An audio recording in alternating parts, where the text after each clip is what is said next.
Rector 1 of Universitas Tidar will also officially open the conference, and the fifth is prayer. The sixth agenda is the opening show by Untidar Dance Team. The seventh is the main session of the conference, that is the speech from our keynote speaker. Also, presentation by our plenary speakers, then followed by discussion plenary led by our moderator. The next is ceremonial handover of the plaques and certificates of recognition to the keynote and plenary speakers. And the next is break. And we will end the first day of the conference by prayer session of our presentation. Excellencies, participants, ladies and gentlemen, for a brief moment, we would like to invite you to rise and sing the Indonesian national anthem, Indonesia Raya. May all we rise.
Bismillahirrahmanirrahim. Assalamualaikum warahmatullahi wabarakatuh.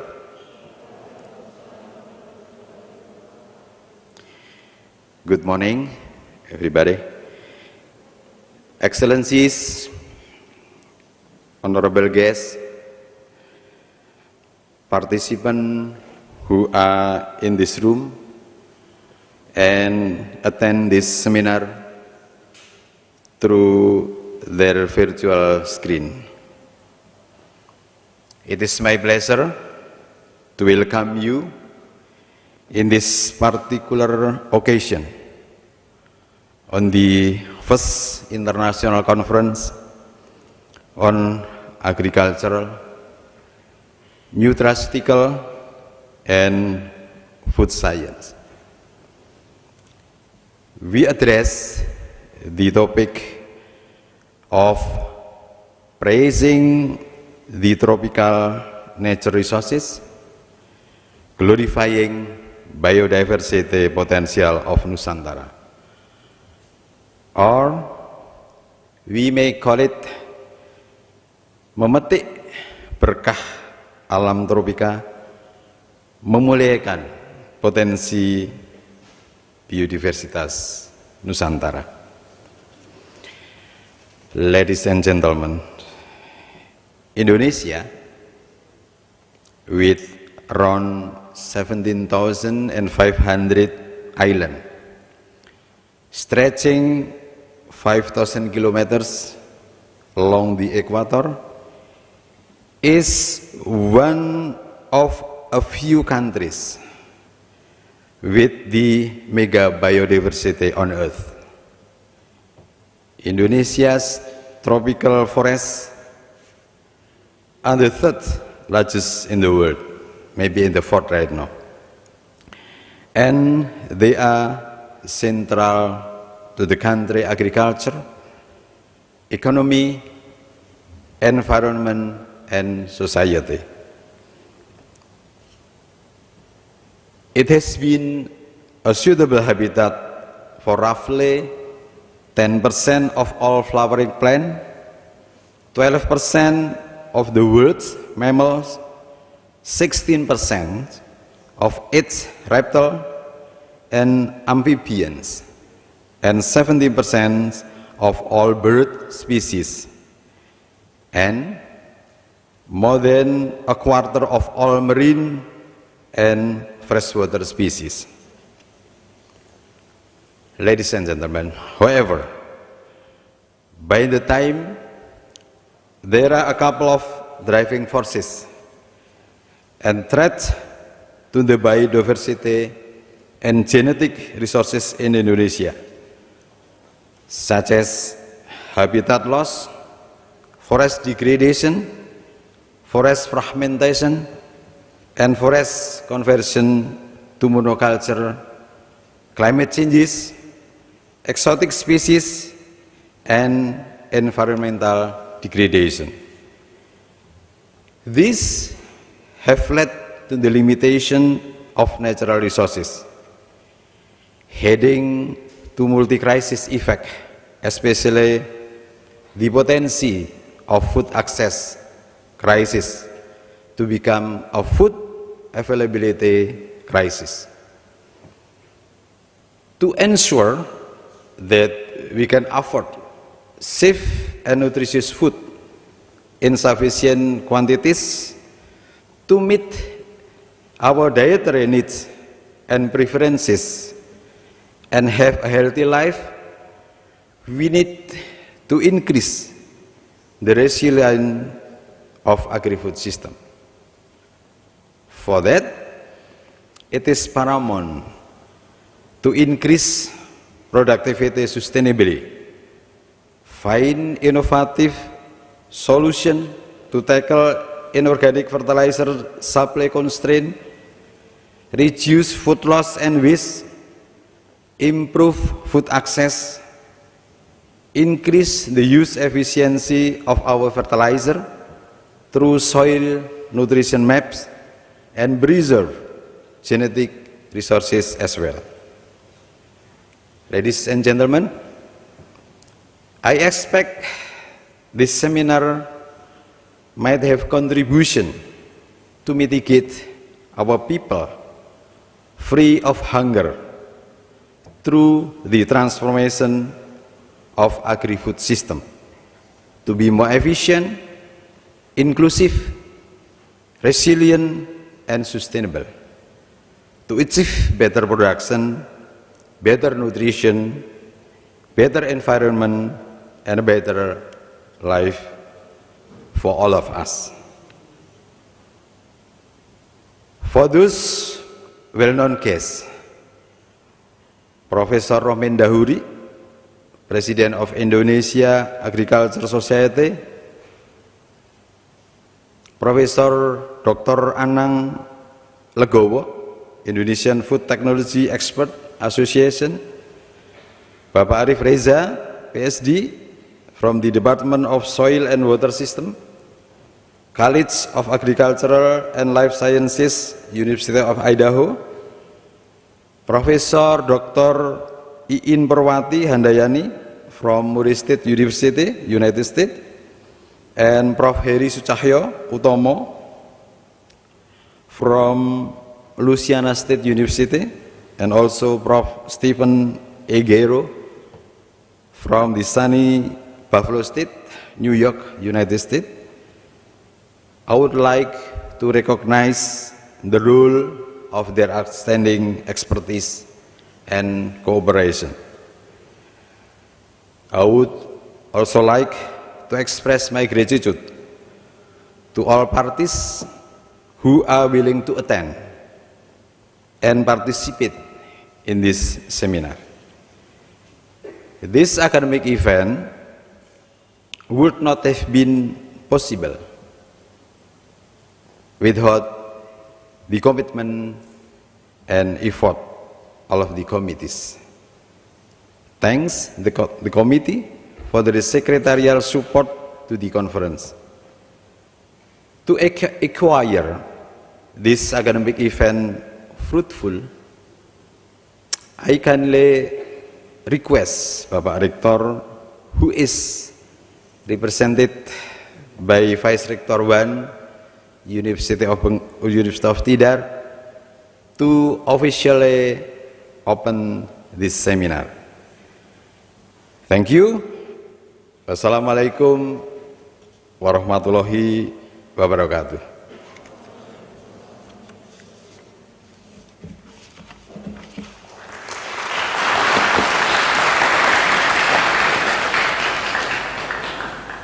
Thank you, Insinyur Usman Siswanto, for the welcoming speech.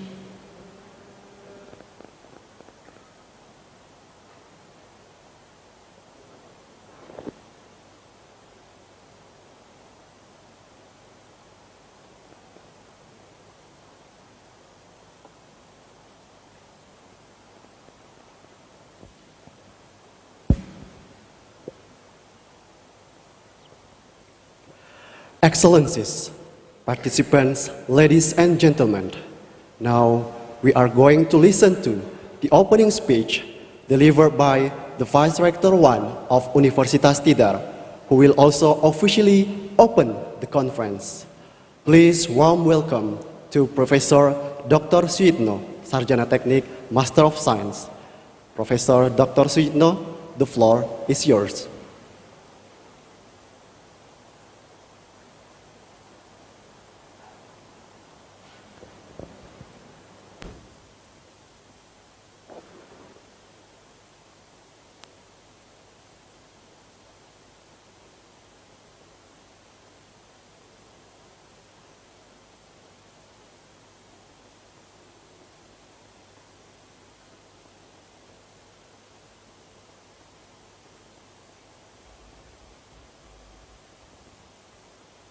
Cek.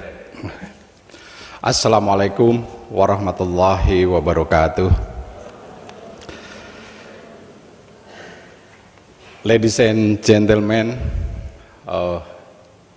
include student of Faculty of Agriculture that attend to this morning conference. For this particular opening session of the conference, I am delighted to be with you today to participate in this opening session of remarkable first international conference on agriculture, nutraceutical and food science 2022. First of all, I bring you warm greeting from the Rector of Tidar University from Muharifin. He cannot join with us today due to an urgent mission in Ministerial of Village Development and Disadvantaged Region and Transmigration in capital of Jakarta. So I speak here on behalf of Mr. Rector, Professor Muh Arifin today. It's a great pleasure for me to declare open the first international conference on agriculture, nutraceutical and food science 2022, and I welcome the participants from Indonesia and also abroad who come here by online or by directly come to this room to exchange experience and work together for 2 days on this exciting field of agriculture, nutraceutical, and also food science. At least there are 2 benefits that I would like to mention for this meeting or this conference. The first one, of course, the benefit for all of us is that the conference substantially will reinforce, enhance, also develop area of agriculture, nutraceutical, and also food processing. And I am happy because this morning this conference is also attended by many students. So the student hopefully can learn a lot from this conference. Specifically is that the media or the language that we use is international language. We have planned that for the next year there are special programs for students specifically for improving the English literacy for all of students of Tidar University by specific program with additional course of English in the university. Now we are prepared for that kind of program for our students. Then the second benefit is that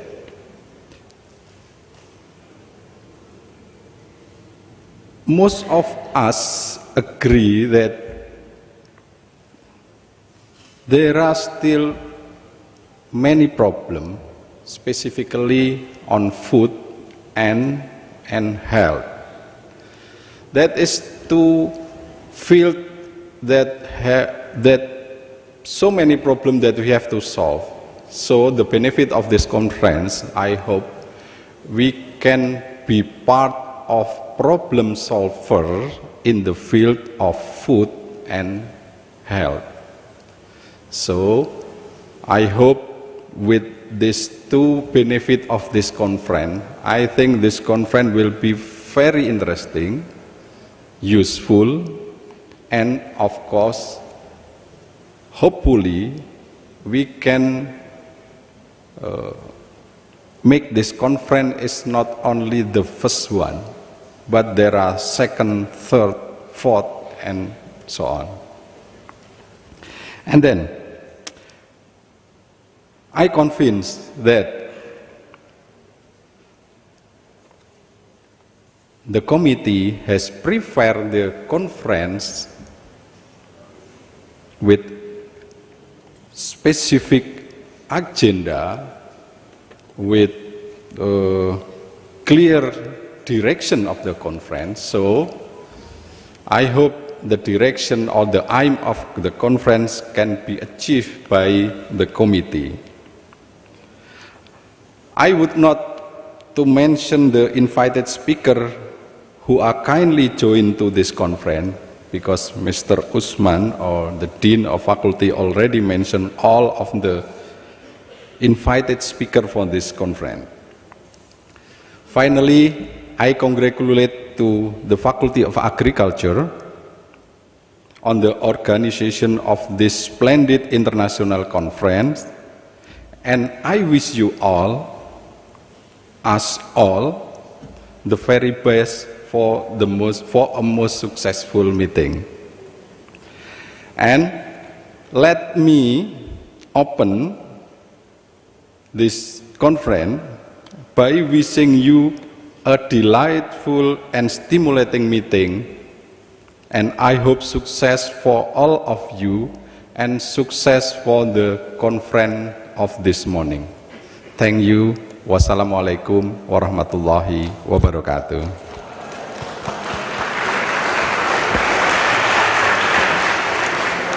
Thank you, Professor Suyitno, for the opening speech. Professor Suyitno, would you please stay on the stage for a while, as we would like to invite you to beat the gong to mark the start of the conference. We would also like to invite the Dean of the Faculty of Agriculture and the Chairman of the Committee to come forward to accompany Professor Suyitno.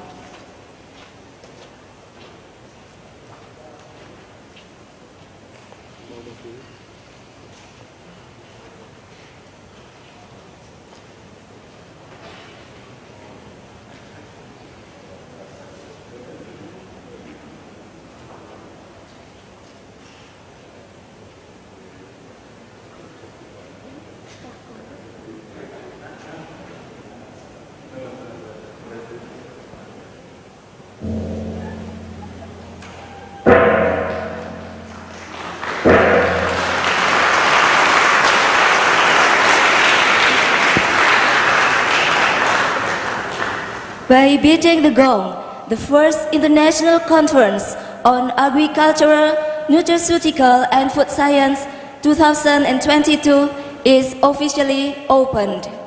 Let's give a big round of applause.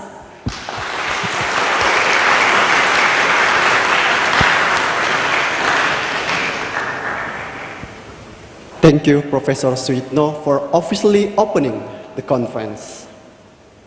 Ladies and gentlemen, before continuing to the next agenda, please let us take your time for a while for praying, who will be led by Insinyur Hadirianto, Master of Science. Insinyur Hadirianto, the floor is yours.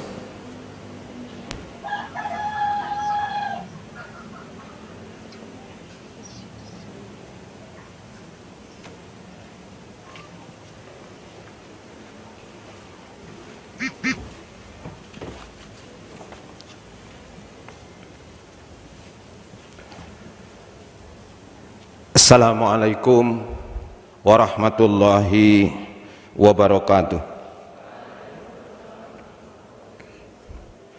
Dear Excellency, ladies and gentlemen in the conference, peace and prosperity in goodness. All praise and thanks to Allah, the Almighty God.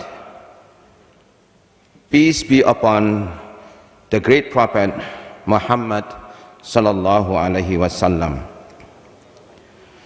O God, the most merciful and compassionate, today, in this bright and beautiful day, we got together, learning to develop knowledge and technology in order to improve the well-being of human life in the country. We ask for your forgiveness for all our sins and mistakes, and we earnestly beseech you, Almighty, to show us the path of truth and strengthen us to follow it. Give us the ability to be advanced in science and technology in the next near future, the ability to understand the natural change and to learn to anticipate in benefiting the change. Save us from negligence and carelessness in utilizing the natural resources of your creation in the country. O Allah, the Almighty God, accept and bring us to actualize our dreams, hopes, and prayers. Allahumma ya Rabbana taqabbal minna innaka antas sami'ul alim wa tub alaina innaka antat tawwabur rahim. Allahumma ya Rabbana amanna bima anzalta wa taba'na rasula faktubna ma'as syahidin. Allahumma nawwir qulubana binuri hidayatika kama nawartal arda binuri syamsika abadan abada. Allahumma anfa'na bima 'allamtana wa 'allimna ma yanfa'una wa zidna ilma. Alhamdulillahi rabbil alamin ala kulli halin wa na'udzu billahi min kulli halin ahlin nar birahmatika ya arhamar rahimin. Allahumma ya Rabbana taqabbal minna innaka antas sami'ul alim wa tub alaina innaka antat tawwabur rahim. Wa sallallahu ala sayyidina Muhammad wa ala alihi wa sahbihi wa sallam. Subhana rabbika rabbil izzati amma yasifun wassalamun alal mursalin walhamdulillahi rabbil alamin. Wassalamualaikum warahmatullahi wabarakatuh.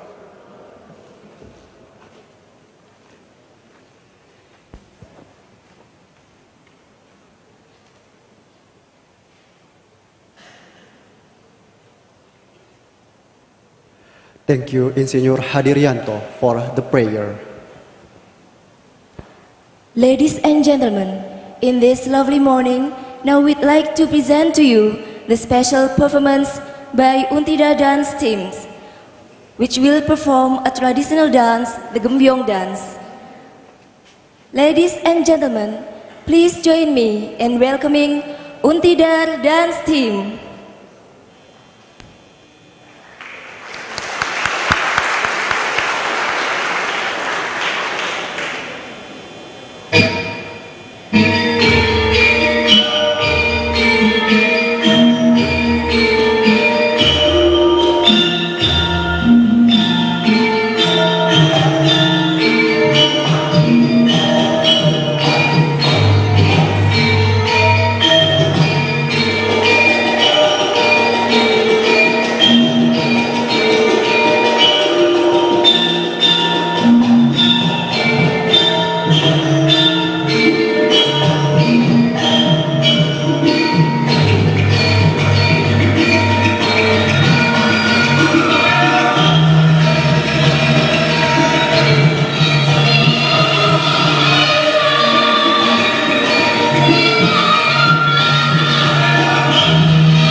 Well, ladies and gentlemen, now we have come to the main agenda that we have been waiting for. The speech from our keynote speaker, the President of Indonesia Aquaculture Society, Professor Dr. Insinyur Rohmin Dahuri, Magister Science. Allow me to read a short curriculum vitae of Professor Dr. Insinyur Rohmin Dahuri, Magister Science. Professor Dr. Insinyur Rohmin Dahuri graduated as a PhD in Coastal and Marine Resource Management at School for Resources and Environmental Studies, Dalhousie University, Halifax, Nova Scotia, Canada in 1991. Professor Dr. Insinyur Rohmin Dahuri has been a lecturer and a professor at the Faculty of Fisheries and Marine Sciences, Bogor Institute of Agriculture from 1986 to the present.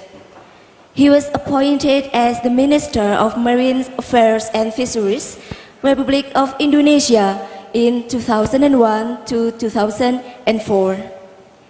He has been an advisor to the Minister of Marine Affairs and Fisheries in 2010 until 2014 and 2020 to the present.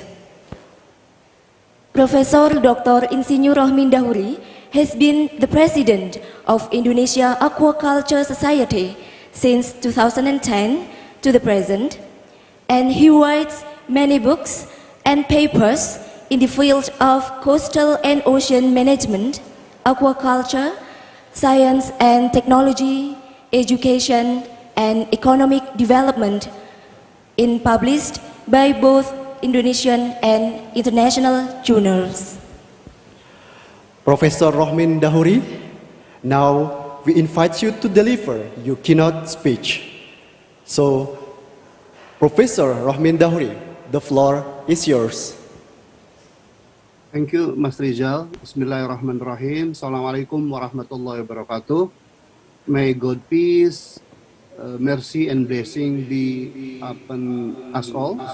Good morning, good evening. It is indeed a pleasure for me to be keynote speaker in such a highly important international conference on food, agriculture, and sustainability.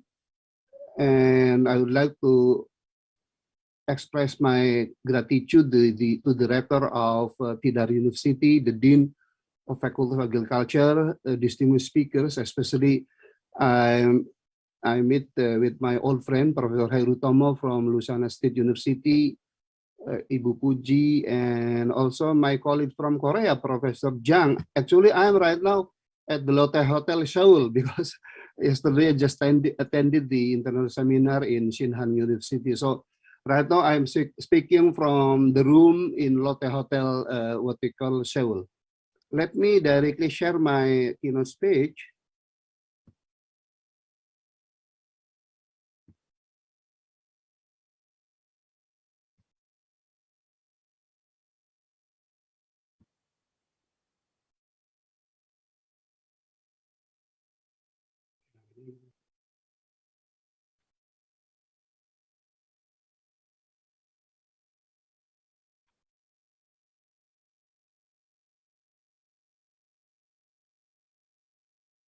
Okay, so my keynote speech title will be How to Make Indonesia as World Major Producer and Exporter of Food on Sustainable Basis. So let me begin with sharing with you about the strategic importance and pivotal roles of food for the advancement and prosperity of a nation state.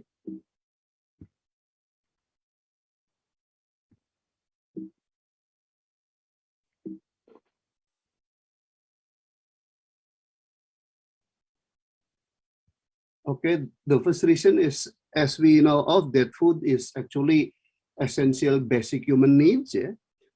So simply because the food intake for human being determines her or his health, intelligence, and equality. There is saying that you are what you eat. The second reason, although globally the total production of primary food commodities has so far been bigger than their total world demand, but many developing or poor and lower middle income countries have been facing food shortages, which in turn have made their citizens experiencing famine, malnutrition, health, and intelligence-related problems.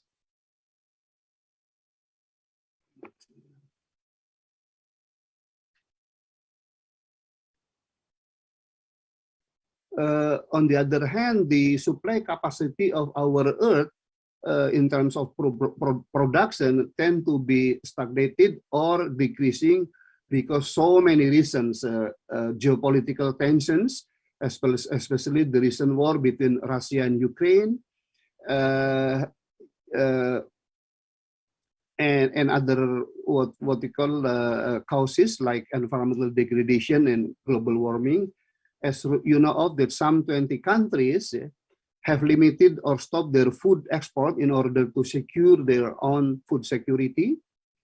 So this is just to give you what we call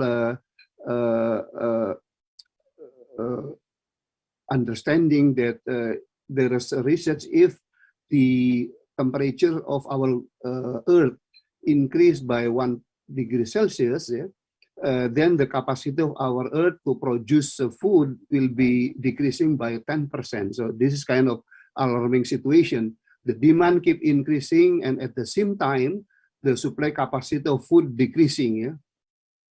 And the second reason, the next reason, according to a study by FAO back in 2000, that the country with total population more than 100 million people, it is difficult or impossible to be a developed and prosperous nation if its food demand depending on import. The food is a dead and life matter of nation. That's a speech by the first president of Indonesia, Bung Karno, back in 1957 when he was groundbreaking the construction of Faculty of Agriculture building of IPB Bogor. Food shortages and crisis have caused riots and collapse of many governments in the world. And as the largest archipelago on Earth and fertile soil, Indonesia, in my view, has a high potential to produce enough food commodities, not only for meeting its national demand, but I am sure Indonesia can be exporter country of the food also, or feeding the world. So this is just to give you what we call a picture that global human population indeed increasing. Okay, and this is example of food protest back in 2008 in many parts of the world, Haiti, Mexico, and Argentina, Pakistan, and in 2022, the food protests in many other countries also increasing, Sri Lanka, Tunis, Kenya, Ecuador, and so forth. And I would like to share with you about the status of Indonesian nutrition and food security. So this is the status of Indonesian nutrition and human resource quality. As you can see, this is very alarming condition. Why? Because 30% of our children experiencing so-called stunting growth, and then about 17.7% of our children also experiencing malnutrition, and 10.2% of Indonesian children are very skinny. So if this kind of problem not overcome immediately, I am very afraid that Indonesia will be losing a generation. In other words, we cannot capitalize the demographic dividend that we have from 2022 until 2035. And this is another what we call a manifestation about the poor condition or status of our what we call nutrition and health status. As you can see from the PISA assessment, or PISA is Program International for Student Assessment. So from 77 countries surveyed by OECD, Indonesia ranked number 71. And as you know of that, PISA is measured based on literacy, math and science capability. So this is very alarming too. Yeah? And consequently, Global Innovation Index of Indonesia also only ranked number 85 on the global stage. And in ASEAN context, Indonesia ranked number 5 or 6, if I'm not mistaken.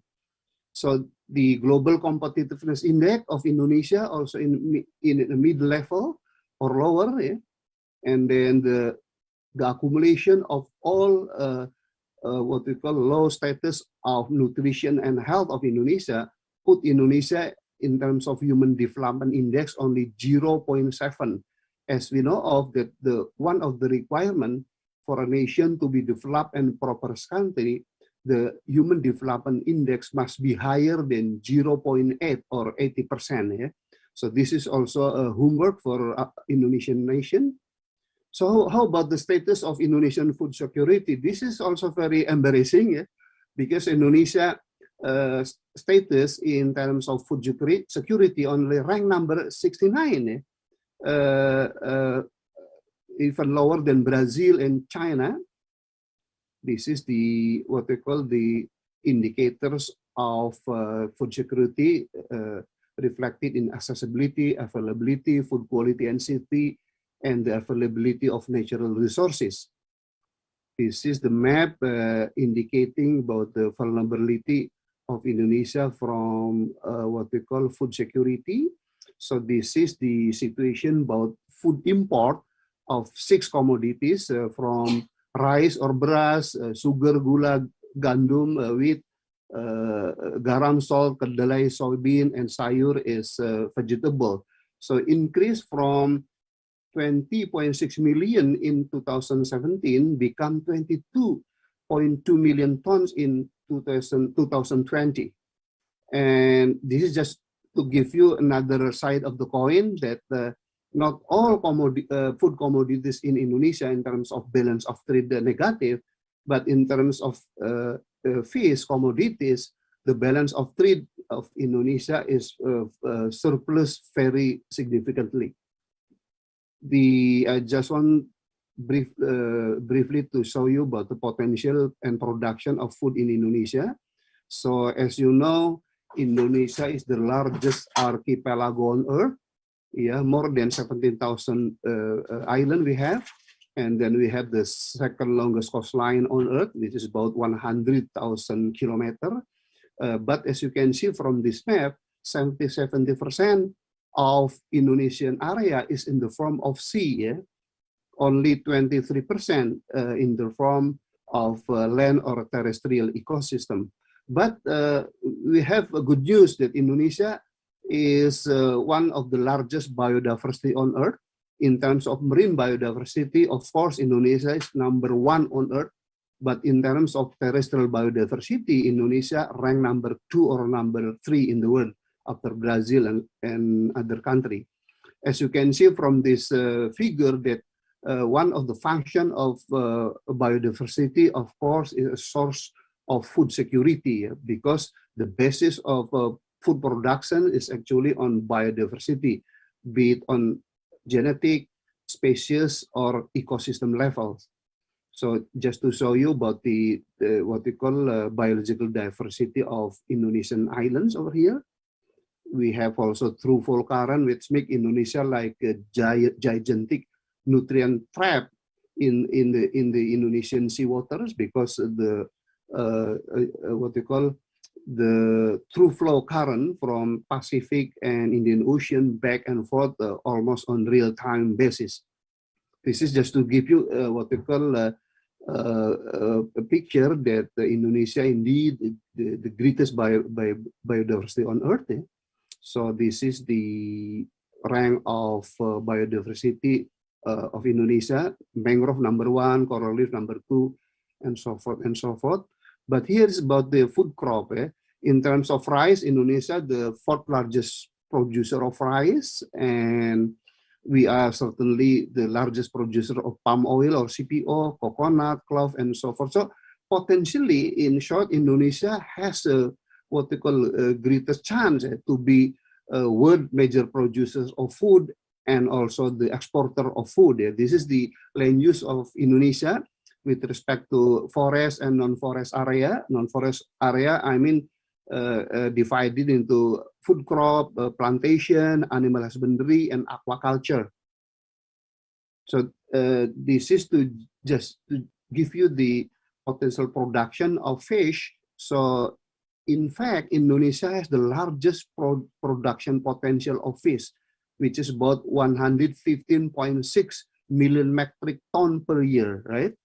But the big portion of that total production potential is coming from aquaculture. It's about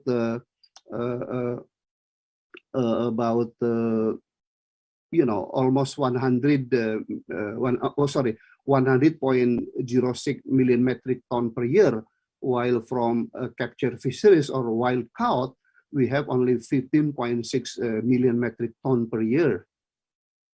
So this is the performance of aquaculture production compared to captured fisheries. As you can see here, the production from captured fisheries or fishing basically always almost leveling off, stagnated, but aquaculture keep increasing over time. So the achievement Indonesia since 2009 has been the second largest producer of captured fisheries product. The same is true for aquaculture. Indonesia also the second largest producer of aquaculture commodities and product, like only one leg behind China. But as you can see, the difference between China and Indonesia with respect to aquaculture production is more than 40 million metric ton per year, while the potential of aquaculture Indonesia is bigger than China. So from positive point of view, we have room for expansion, to produce more food, commodities, and product from aquaculture, not only for food security, but also for economic growth and for the nation prosperity. So besides the big or huge potential of food production in Indonesia, we are also facing so many problems and challenges about the food sector.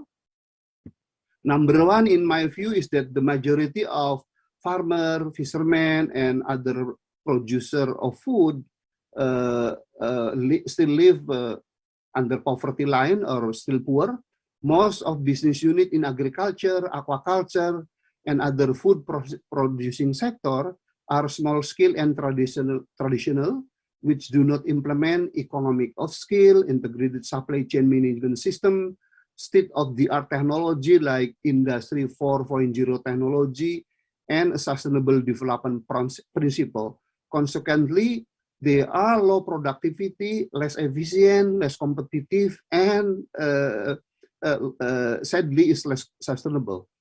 The third problem is most of large food corporation, be it national privately owned companies, state-owned companies, and multinational corporation, which are profitable, competitive, and sustainable, as they apply for business principle, as I pointed out in point 2, have not developed a win-win cooperation with micro, small, medium enterprises here in Indonesia.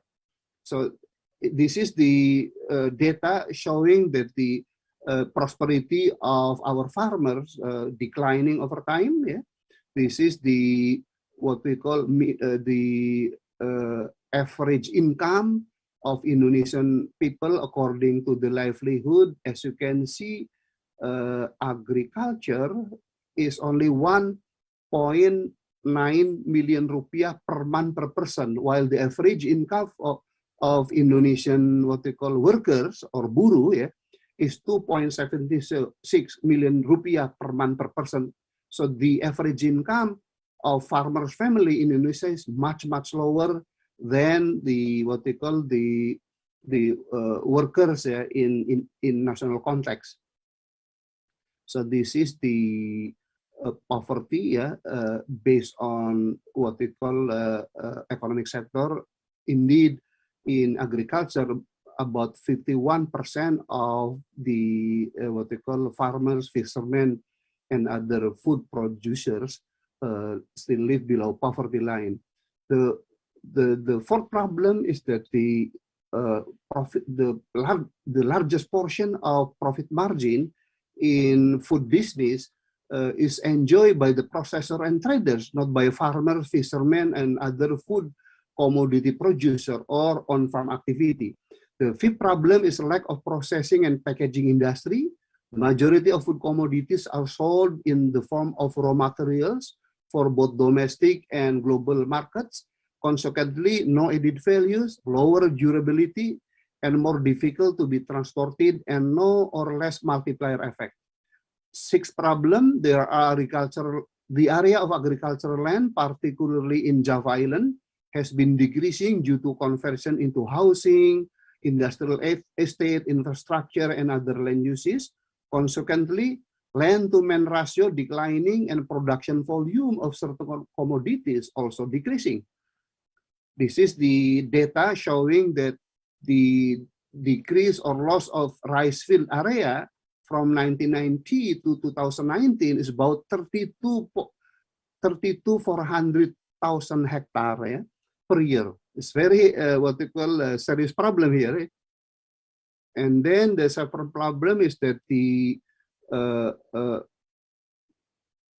most of the small scale or micro what we call farmers, fishermen, and other community producers have no access or lack of access to sufficient top quality and relatively cheaper production input such as seed, fertilizer, larvae, feed in the case of aquaculture and animal husbandry, and also machineries and equipment.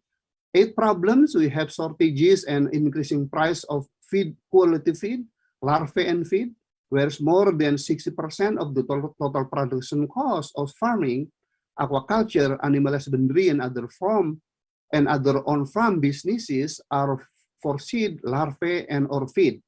Consequently, the production cost of our food production, of our food commodities and product in Indonesia is higher, and our food commodities are less competitive than other food producing countries.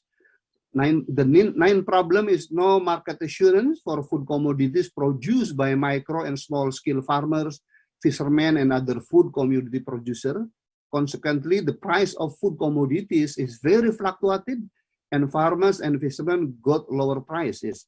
The 10th problem is lack of infrastructure, logistic, and connectivity.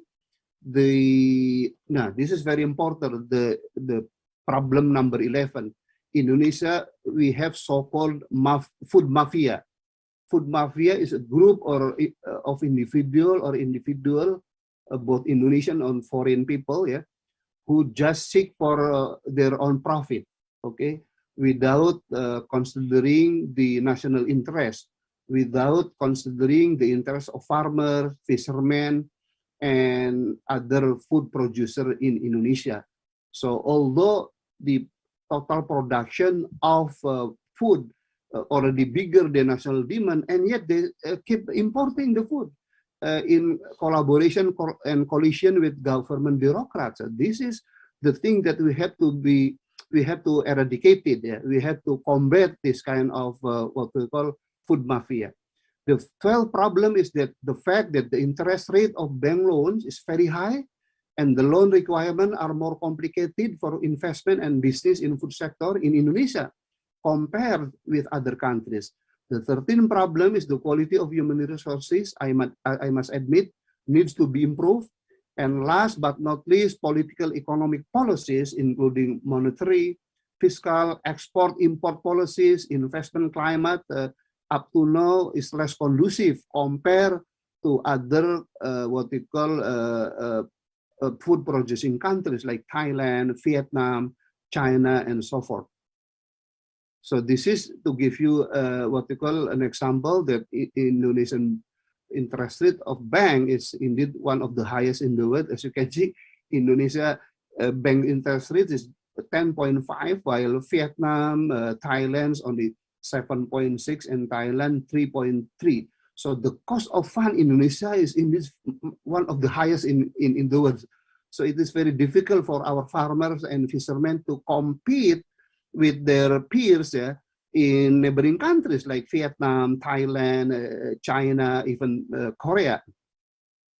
So this is to show you that the allocation of bank credit in Indonesia allocated for fisheries, or sorry, still in Indonesian language, perikanan is only 0.4%. And for agriculture is about 9.8%. So we got a small portion of bank credit. So it's very difficult to expand agriculture and food production. This is my last chapter. So what is the roadmap to make Indonesia as a major world food producer and also exporter for national food security, as well as feeding the world on a sustainable basis. So with huge production food potential, as I described above, Indonesia has a great opportunity to fulfill its national demand for food, and at the same time exporting its surplus of some food commodities and downstream food product to feed the world on a sustainable manner. For example, CPO or crude palm oil and its downstream product, rice, sorghum, seaweed, sago, fish commodities, and processed fish. Such a noble goal can be materialized by overcoming all development issues and challenges, as I mentioned in chapter 4, and simultaneously developing the remaining potential of food production both on land and aquatic ecosystem. So this is the way I see the domain or scope of work of food sector. We have food crops consisting of rice, corn, cassava, sorghum, and so forth. We have horticulture like fruits, vegetables, spices, and so on. We have plantation such as crude palm oil, sugar, tea, and vanilla, and so forth. We have animal husbandry, livestock, chicken, and so forth. We have non-timber forest product like honey, understory crops, and so on and so on. We have aquaculture, be it in the sea or marine environment, in brackish water environment or coastal area, and last but not least, in freshwater ecosystem like lakes, rivers, rice field, you name it. And then we have also capture fisheries, be it in seas or marine ecosystem and freshwater ecosystem, as I mentioned in the previous chapter, that the production potential of capture fisheries in the sea of Indonesia about 12.5 million metric tons per year. We just produce about 6.5 million metric tons. So again, the room for producing more fish or other seafood commodities from capture fisheries is indeed still big. The same is true for fisheries or capture fisheries in freshwater ecosystem. So this is in summary about the policies and programs that we need to make Indonesia as a world major producer and exporter of food commodities and product on a sustainable basis. So as you can see, there are 4 main subsystem of food sector. Number 1 is a subsystem of production input. Number 2 is on-farm subsystem. Number 3, subsystem of post-harvest technology. And number 4 is marketing subsystem. Okay, so if these 4 main subsystem of food sector work successfully, and then each subsystem there is what we call synergy, I am sure the outputs of our food sector or agricultural sector in general, or the KPIs, key performance indicator of our food sector, will be 6 KPIs. Number 1, the productivity of on-farm will be high, and then the commodities and product that produced by Indonesian agriculture or food system will be competitive, meaning the quality is top, the price is relatively cheaper, and the supply capacity is sustainable and regular. The third key performance indicator is that the national production is bigger than the national demand. The fourth KPI is that we can have a significant export, both from volume perspective and value perspective. And the fifth performance indicator, this is the most important one actually. We have to make sure that all producers like farmer, fishermen, and others and stakeholders must be prosperous. Of course, must be prosperous on fair or just basis, not like communism. Okay, all prosperous with the same income. That's not going to be working. Okay, and then the last KPI for the successful agricultural or food sector is that all development program policies, yeah, and business activities must be done on environmentally friendly manner and sustainable. So if we would like to have that kind of outputs, and then the policies in subsystem of production is input, number one, we have to protect agriculture lands from conversion into other land uses, like industrial estate, infrastructure, and so forth and so forth. The second policy, we have to make sure that the production or supply of competitive production input, including seed, larvae, fertilizer, machineries, and equipment must be enough, yeah, to support the activities on farm subsystem. And then there are three policies on farm subsystem in order to make our food production sustainable, competitive, yeah. Number one is the revitalization of all existing food business units, be it rice field, be it aquaculture, fishing, and so forth. Number two, we have to develop new business unit in new areas. In Indonesia, we call it extensification. And then the third policy, we have to diversify food business unit with new species or varieties. This is the role of Professor Heru Utomo in biotechnology is very important because we would like to, produce more what we call competitive and sustainable species. And as note, those three policies must apply. Number one is economic of scale, because without meeting economic of scale, the profit produced by food business unit must be lower than poverty line. So remember, the policy of helping our farmers and our small-scale fisheries need to meet the economic of scale. Number two, we have to apply integrated supply chain management system, or ISCMS. Number three, we have to apply the state-of-the-art technology in agriculture, in food processing, food marketing, logistics, for example, the generation technology of Industry 4.0. And last but not least, we have to apply sustainable development principle, which means the green and blue economy. And then policies on subsystem of post-harvest technology. Number one, we have to do revitalization of the existing fish processing industry.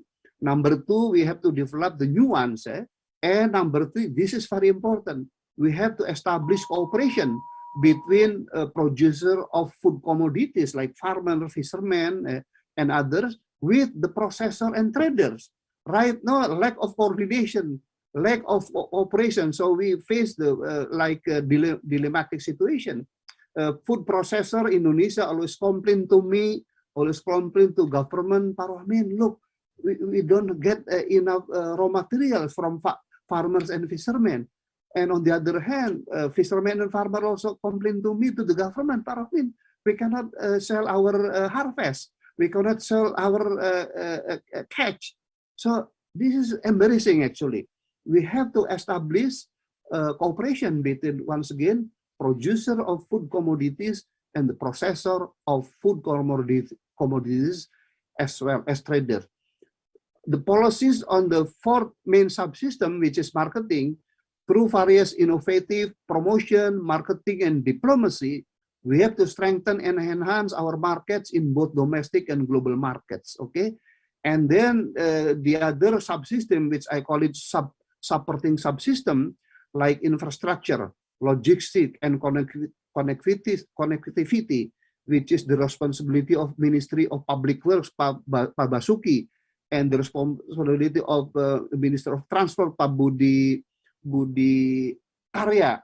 We have to involve them, yeah. We have to involve these two ministry to build infrastructure, logistic connectivity to help food production system Indonesia become higher performance, okay?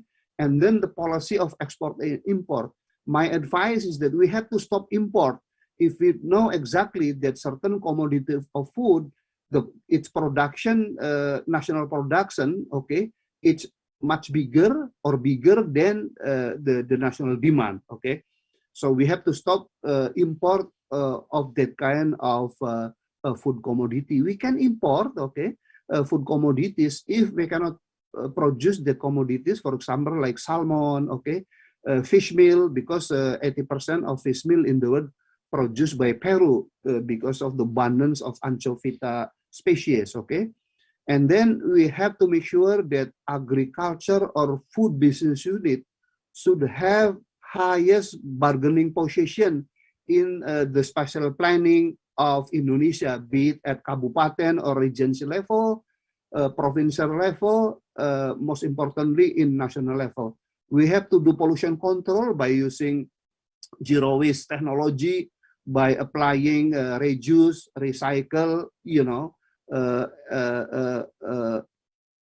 technology, and we have to do biodiversity conservation, be it at species, genetic, and ecosystem level. We have to do mitigation and adaptation to the global climate change, tsunami, and other natural hazard. And last but not least, we have to convince and force the government to make the investment climate and political economic policies like monetary, fiscal, and so forth and so forth should be conducive for the development of food system and agriculture in Indonesia. This just to give you example, yeah. What we mean by green economy and blue economy is basically the development paradigm which combine the interests of economic growth, prosperity, social equity, and environmental protection, so that everybody happy, everybody not left behind, yeah, in terms of for their prosperity, but we can make sure that our natural ecosystem are maintained on sustainable basis. I don't want to do preach about nutraceutical and what we call functional food. Basically, Indonesia is one of the richest countries, yeah, in terms to produce nutraceutical healthy food and beverages. I want to give you example, yeah, about the what we call potential for Indonesia to produce nutraceutical and healthy or functional food. With this slide, I would like to end my speech. And again, thank you for your attention and patience. I hope my speech will be useful to make Indonesia and the world what we call stronger and sustainable in food security and nutrition. Once again, thank you. Assalamualaikum warahmatullahi wabarakatuh.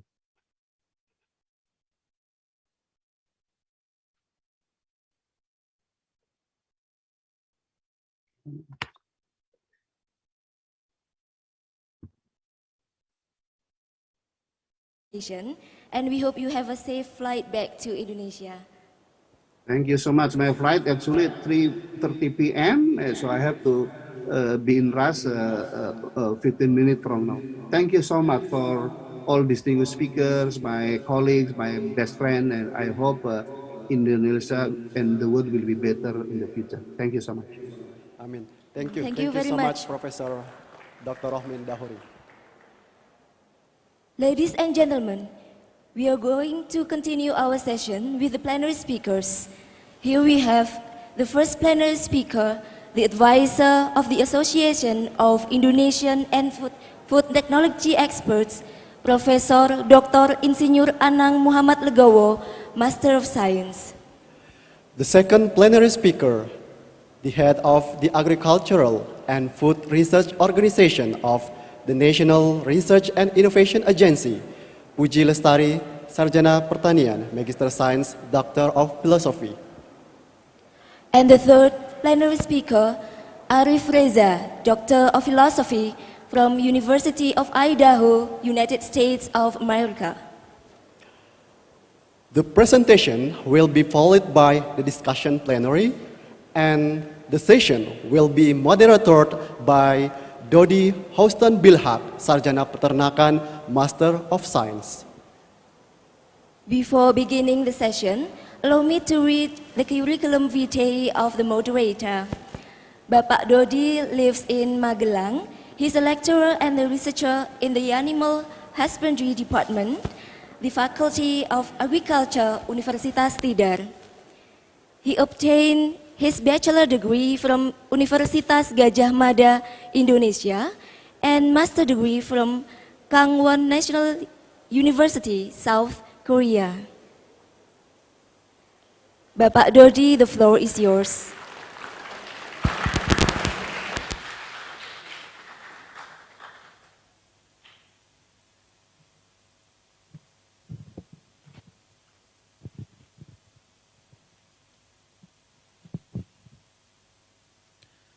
Thank you for Mr. Azril and Mrs. Afi for your kind and humble introduction of me. And Assalamualaikum warahmatullahi wabarakatuh. Welcome to the first International Conference on Agricultural, Nutraceutical, and Food Science, ICNFS 2022. With our spirit, praising the tropical nature resources and glorifying biodiversity potential of Nusantara. Good morning, participants, attendees, distinguished guests, and prominent invited speakers. We are pleased to have you all join in this plenary sessions on ICNFS 2022. And I am Dodi Houston Bilhak, a lecturer and researcher on Animal Science Program of Universitas Tidar. It is my pleasure for me to be your moderator and leading these plenary sessions. For your information, right now we have 3 reputable invited speakers with their own expertise on agricultural, nutraceutical, and food science.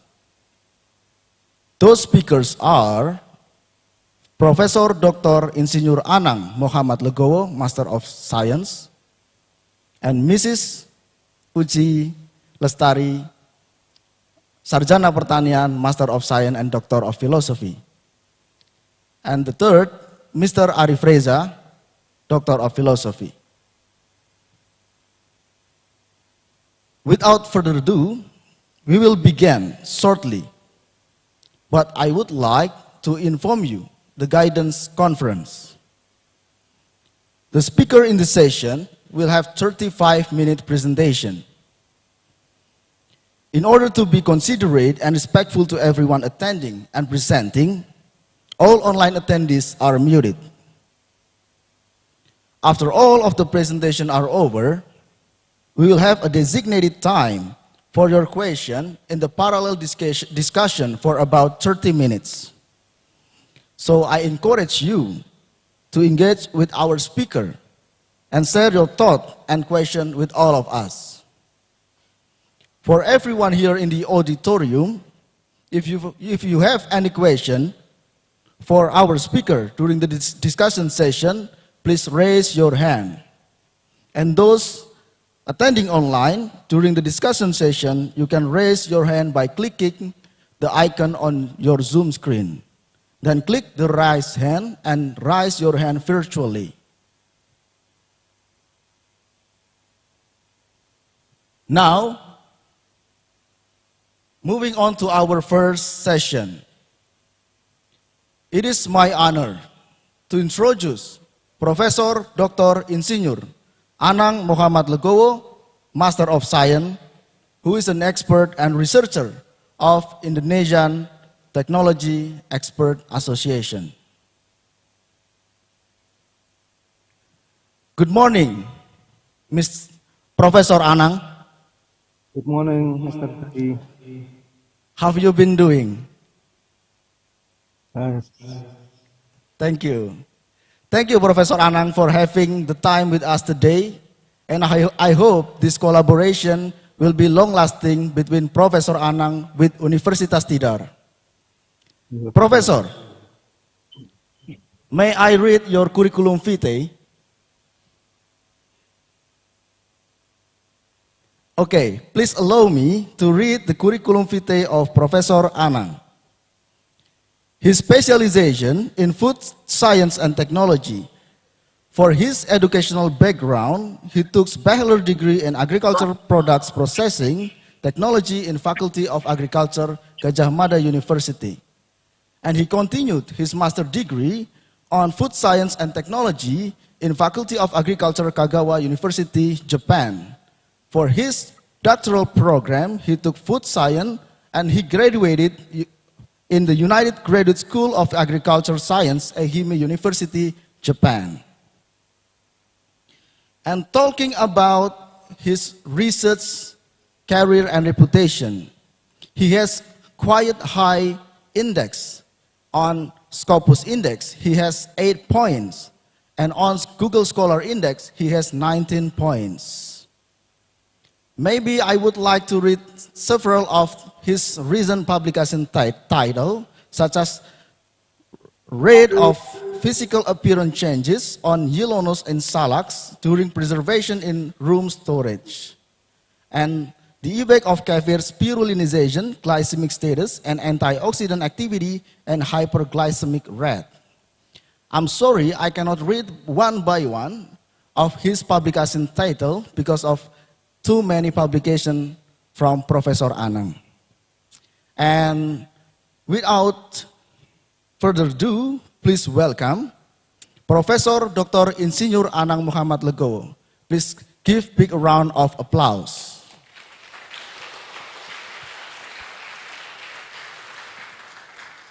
Professor, the Zoom floor is yours.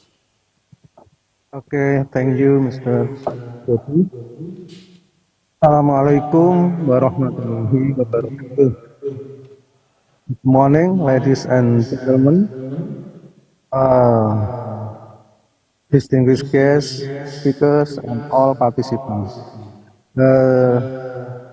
First of all, I would like to thanks to Rector, Vice Rector, Universitas Tidar, and the committee of the International Conference Universitas Tidar for giving me opportunity to share the information.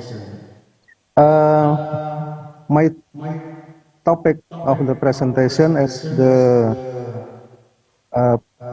please show the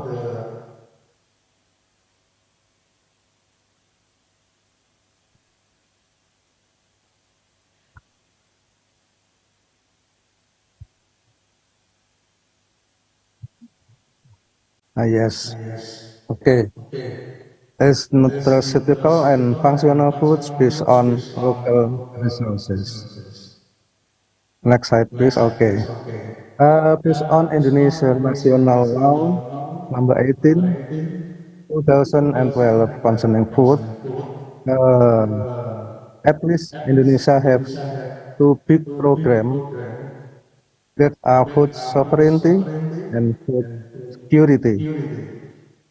Food sovereignty is the right of the state nation which independently determine food policies that guarantee the right to food for the people in accordance with the potential of local resources. The goal of food sovereignty, along with food security, is to produce healthy and productive people.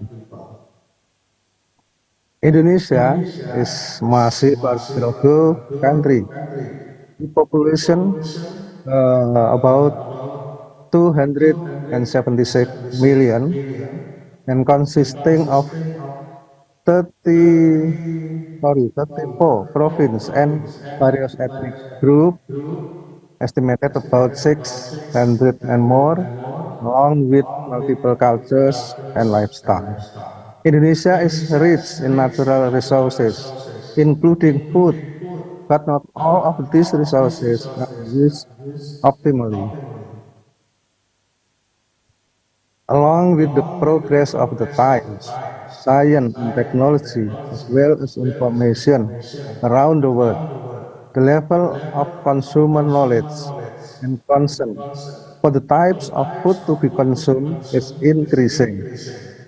Currently, many terms have been known about new types of food. There are three functions of food. The first one is the primary function, as the main function of food for humans, namely to meet the body's nutritional needs. Second one, secondary function, is to have a good appearance and taste or sensory characteristic. And the third one is tertiary function, which has certain physiological function for the body. Nowadays, more and more products are being developed to support human health.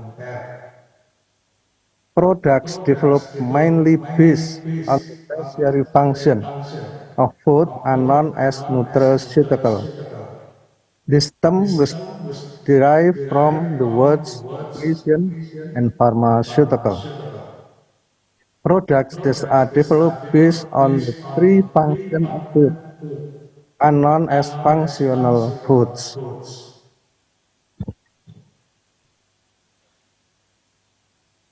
Nutraceutical consists of any substance that is part of food, dietary supplement, isolated nutrients, genetically engineered shiner food, processed food, herbal product. Substance is used for the treatment and prevention of illness. Nutraceutical can be food rich in nutrients or certain components of food that can act like medicine or for health. The display can be food or especially as not food such as pills, tablets, capsule, powders. Some of the popular nutraceutical such as ginseng, moringa leaves, green tea, glucosamine, omega-3, lutein, folic acid, and fish oil have been proven through scientific research to have therapeutic properties. So, what the nutritional product? At least there are three. Um, the first one, chemoprofiling and metabolite analysis. Quantification of bioactives, therapeutic efficacy, adverse reaction clinical study. The second one, quality and safety efficacy, source and authentication, safety and toxicity, final product characteristic. And finally, the evidence-based scientific validation as nutraceutical products. In this table, we can see many types, many kind of nutraceutical substances. For example, isoflavone, uh, high in soybean and other legumes, EPA and DHA, high in fish oil, uh, and another one, curcumin. This from local herbal turmeric. Yeah, and yeah, this we can see many kinds of nutraceutical substances and also foods of high content of that nutraceutical substances. Okay, medicinal Indonesian native plants. Traditionally, Indonesian herbal medicine are most commonly used as jamu. Indonesian herbal supplement and medicine, a freshly prepared plant material, usually in the form of water extract. About 5,000 species of medicinal plants can be found from the medicinal herbs index in Indonesia. So I would like to show some example. The following products are examples only, not for promotional advertising. The first one, cinnamon. Cinnamon, kayu manis, contain flavonoid, phenols, alkaloids, quinones, procyanidin, catechins, eugenol, cinnamaldehyde. Beneficial effects as a drug against type 2 diabetes and insulin resistance. Could be used also as antimicrobial agent.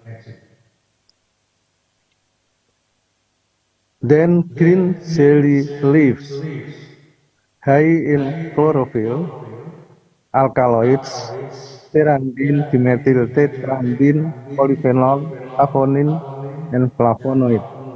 Has a high immunomodulatory activity and antioxidant activity.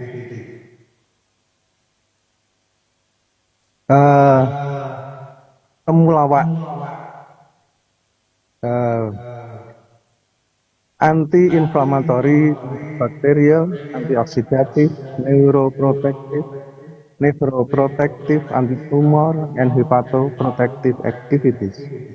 Two major groups of compounds that found in temulawak are terpenoids and curcuminoids.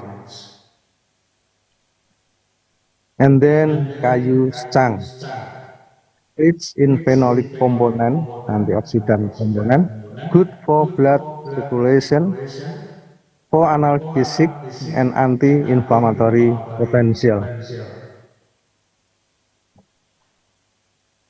Functional food. Functional food is food and food ingredients that can provide additional health benefits in addition to the basic nutritional function of the food for the people. So the functional food,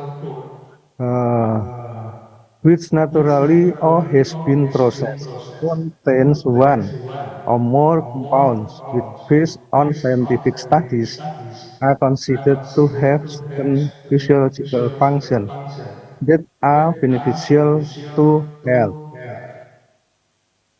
It's consumed as food or drink. That's an important thing.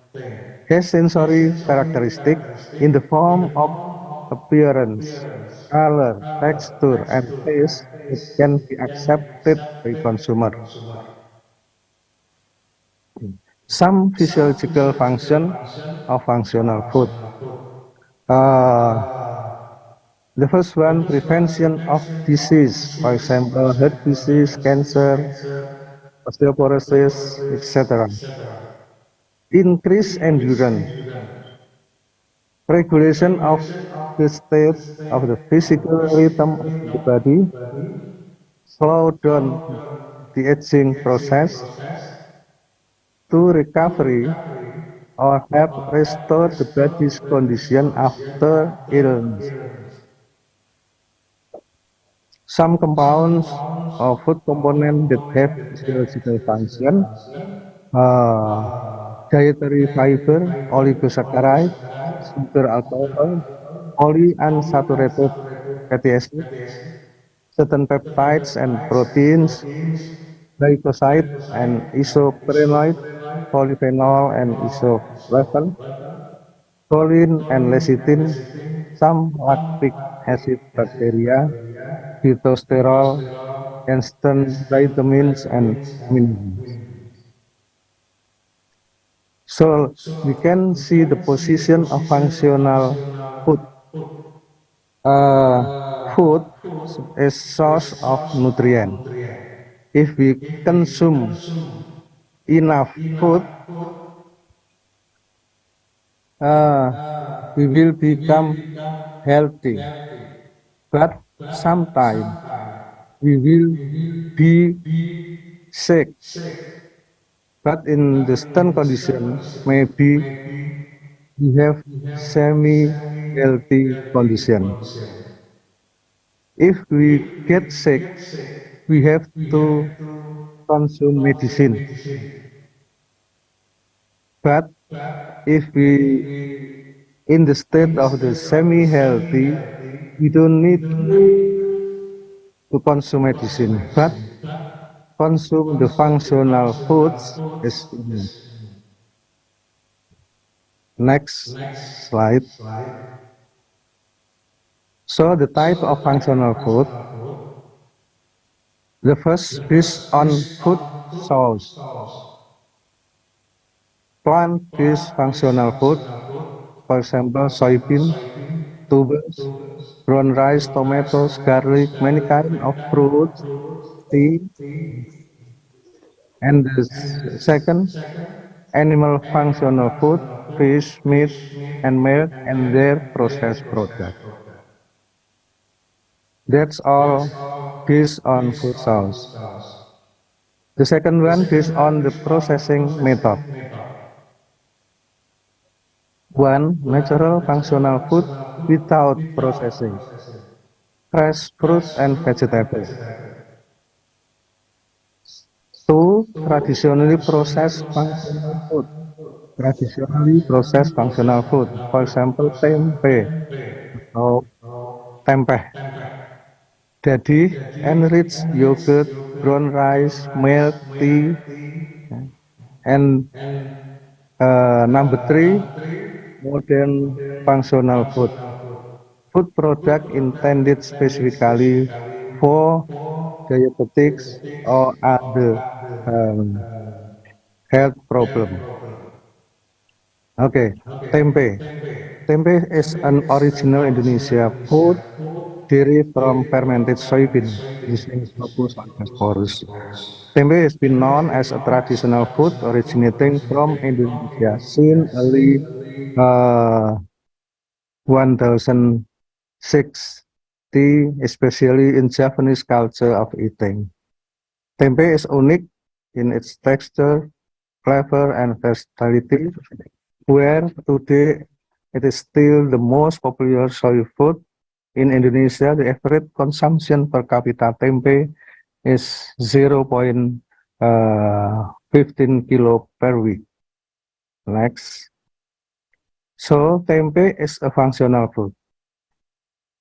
Tempe has the potential to overcome anemia. Tempe contains nutrients, namely iron, folic acid, vitamin B12, which can increase hemoglobin level. Tempe also offers a variety of health benefits, like improved gut and brain health, rich in nutrients such as protein, fiber, probiotic, and vitamin B12. Next slide. Tempe making process so simple. The state of tempe making process includes soaking soybean, milling, washing, boiling, cooling, adding yeast, and packaging and fermentation. Various leaves can be used to wrap tempe during fermentation. Daun waru, teak, daun jati, and guava leaves are some of the oldest known, while banana leaf is the most popular one in Indonesia. Tempe production in Indonesia, currently there are approximately 81,000 tempe making business that produce 2.4 million tons tempe per year. Tempe industry produce around 37 trillion rupiah added value. Okay, next, dadih or dadiah. Dadih or dadiah is fermented milk product similar to yogurt, typical of West Sumatra, made from buffalo milk. The dadih fermentation process takes place spontaneously, naturally, by using the microbes present in the bamboo stem, which is used as a container for making dadih. Processing dadih Buffalo, buffalo milk is pasteurized to kill pathogenic microbes. The milk is then cooled to a temperature of 30 degrees Celsius. Milk is put in a bamboo tube covered with banana leaves and tied. Milk in bamboo tube is stored at room temperature for 2 days. In this condition, a spontaneous fermentation process occurs until the milk turns into dadi. Microbes in dadi. There are dozens of types of lactic acid bacteria that ferment buffalo milk into dadi. Several studies found 36 strains of lactic acid bacteria dadi from the genera Lactobacillus, Streptococcus, Leponostoc, and Lactococcus. A total of 10 lactic acid bacteria strains have been tested as probiotic that have antimutagenic and cholesterol-lowering abilities. Dadi has good nutritional content. Dadi has great potential as a functional food because in addition to containing several probiotic bacteria, it has also been tested to contain relatively high antioxidant and has the ability as antibacterial. Next slide. Enrich yogurt or other fermented milk as functional food. Enrichment by adding probiotic. We can use Bifidobacterium longum, Bifidobacterium vividum, infantis, Lactobacillus casei, plantarum. Enrichment also can by adding prebiotic.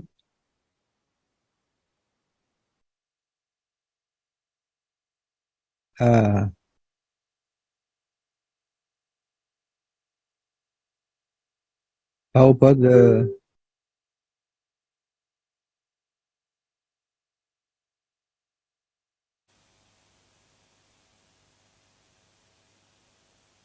excuse me?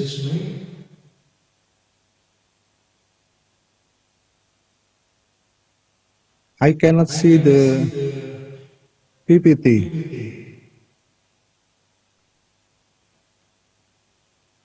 Oh, okay. Enrichment by adding prebiotic, for example, inulin, FOS, and GOS. Enrichment by adding fruits, tubers, and other plant components. Okay, next slide, please. Fruit and their uses. Some fruits are antioxidant source. Diets high in fruits have many health benefits. Reduce heart disease, reduce diabetes, decrease cancer risk. Some fruits control well our body and prevent lifestyle diseases. Depress stress, control immune system. Fruit as source of nutrient for immunity. Some nutrients that have been identified as critical for the growth and function of immune cell include vitamin A, vitamin C, some antioxidant, and mineral. They are found in variety of fruits. Okay, next slide. Eating fruits every day is a good diet and can support a healthy lifestyle. The immune system demand for energy and nutrients can be met from exogenous source, the diet, fruit, etc. The diet high in nutritious food, rich in vitamin and mineral, support optimal function of the immune system. Okay. We have experiment about yogurt powder enriched with local fruits from Central Java province. Avocado, longan, mango, jackfruit. These fruit have been shown to maintain lactic acid bacteria population during yogurt powder storage. Increase lactic acid bacteria population. Okay. Next slide, please. Tubers as functional food. Indonesia has many types of tubers including cassava, sweet potato, taro, and porang. Sweet potato and some tubers rich in fibers, carotene, and anthocyanin. Porang, Amorphophallus species tubers are rich in glucomannan, or we call mannan, which is a polymer of dimannose and diglucose. Glucomannan can act as thickening agent and as a dietary fiber. Inulin as a component of functional food. Inulin is an oligosaccharide containing fructose found in plants. The compound consists of fructose unit with two 1-glycoside bonds and terminal group of glucose. Inulin is a dietary fiber and as a prebiotic that can support digestive health. Inulin is found in dahlia tubers, several other tubers, some fruits, and also mangrove apple. Excuse me. We Excuse me, have Prof. Anang. research with our doctoral student about the characteristic of inulin from mangrove apple. Excuse me, Prof. with Anang. different extraction temperatures. And now we try to use that inulin to enrich the yogurt.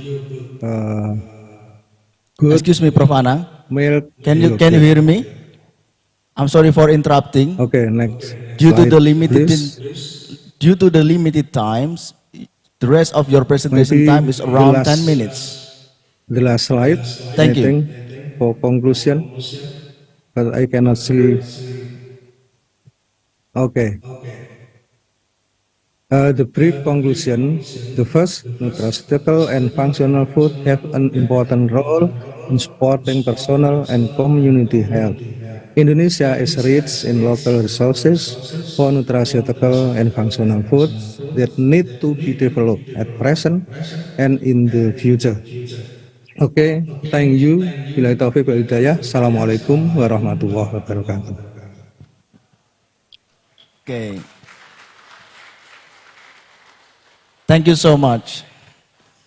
Thank you so much for Professor Dr. Insinyur Anang Muhammad Legowo for the insightful presentation.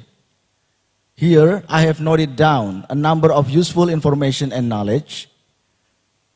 First is food sovereignty is the right of the state and nations, which independently determine food policies that guarantee the right to food for the people in accordance with the potential of local resources. There are three main functions of food, which are primary function for humans to meet body nutritional needs, and secondary function to have a good sensory characteristics such as taste and appearance, and tertiary functions to have a certain physiological role for the body. Nutraceutical or nutrition and pharmaceuticals has strong relation with the potential local resources of Indonesian, such as medicinal Indonesian native plant called jamu. And functional food is a food and food ingredient that can provide additional health benefits such as tempeh, just like we heard. Those nutraceuticals and functional food are abundant in our country that have an important role in supporting personal and community health of Indonesia. I think that is the summary of Professor Dr. Insinyur Anang presentation. And please, now we proceed to the second session. And it is my privilege to introduce Mrs. Puji Lestari, Sarjana Pertanian, Magister of Science, Doctor of Philosophy, who is the head of research organization for agricultural and I food. cannot hear the voice of Mr. Dodi. Okay. Okay, thank you. Excuse me, Professor. Yes. Can you hear my voice? Yes. Okay. Already. Okay. Thank you, Professor. Actually, the first session of your presentation is over, and please stand by for the discussion plenary session in the last session. And right now, we are going to the second session of Mrs. Puji Lestari. Is it okay? Okay, thank you, Mr. Devi. Okay, thank you so much, Professor Anang. And please, warm welcome to the Mrs. Puji Lestari, Sarjana Pertanian, Magister of Science, Doctor of Philosophy. Welcome to the stage.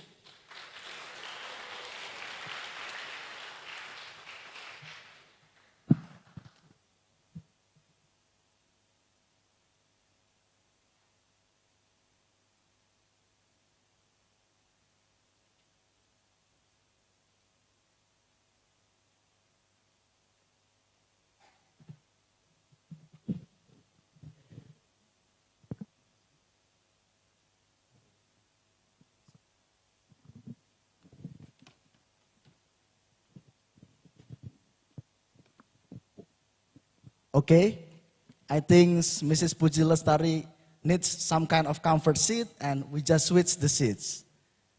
And may I have a little talk with Mrs. Puji? Okay. Yes, please. Actually, we have a similarity because Mrs. Puji graduated from South Korean University, right? Yes, right. And also, I graduated also from the South Korean University, Oh, it's nice. When did you graduate? maybe around 2 years ago. 2 years ago. And which laboratory? My laboratory is reproduction and cell laboratory. Oh, so you're the same alumni from Seoul National University. Oh, great. If you know that Mrs. Puji graduated from the best university in South Korea, that is Seoul National University. And actually, I would like to greet you in Korean. Is it okay? Yes, please. Okay. But I forgot many words of Korean. Yeah, please. 안녕하십니까? 안녕하세요. 안녕. I can say just 안녕 for you. Mrs. Puji, 우리 대학교에 티달 대학교에 환영합니다. 만나서 반갑습니다. 네, 고마워요. 감사합니다. Actually, we just like talk in Korean, and I hope you can understand what we are talk about. And right now, please allow me to read your short biography. And Mrs. Puji is the head of Research Organization for Agriculture and Food, National Research and Innovation Agency.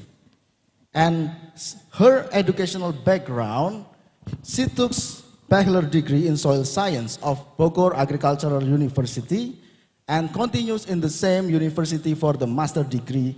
And the last one, she took doctoral program in South Korean University, SNU. And the fabulous fact of Mrs. Puji is she has really high rank index. On Scopus, she has 11 points, and on Google Scholar, she has 17 points. It is quite high. And the things that interesting for me, she has intellectual property right, such as 1 granted patent, 1 copyright, 6 release varieties, and 6 registered local varieties. And I think so many things of Mrs. Puji that I cannot tell you one by one. And here in this session, Mrs. Puji Lestari is going to present her work on the exploration of Indonesian biodiversity to support food security.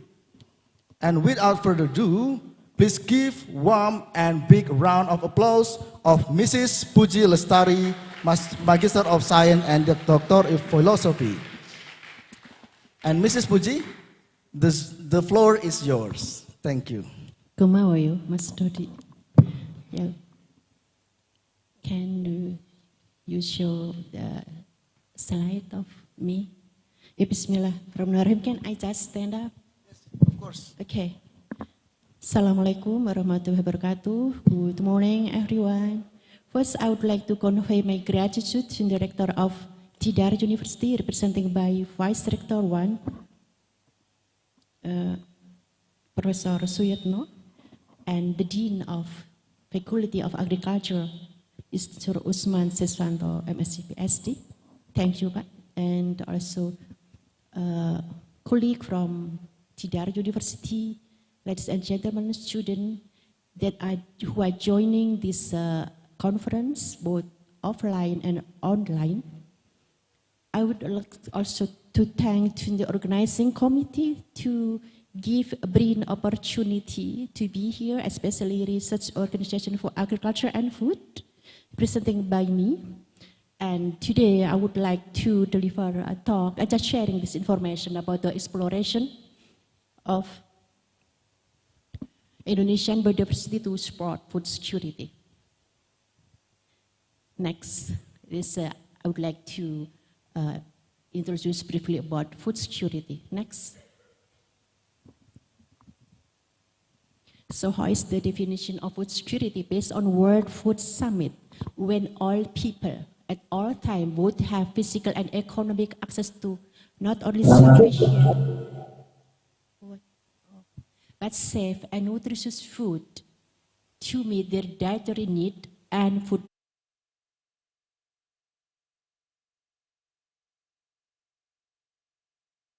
There are 4 dimensions of food security.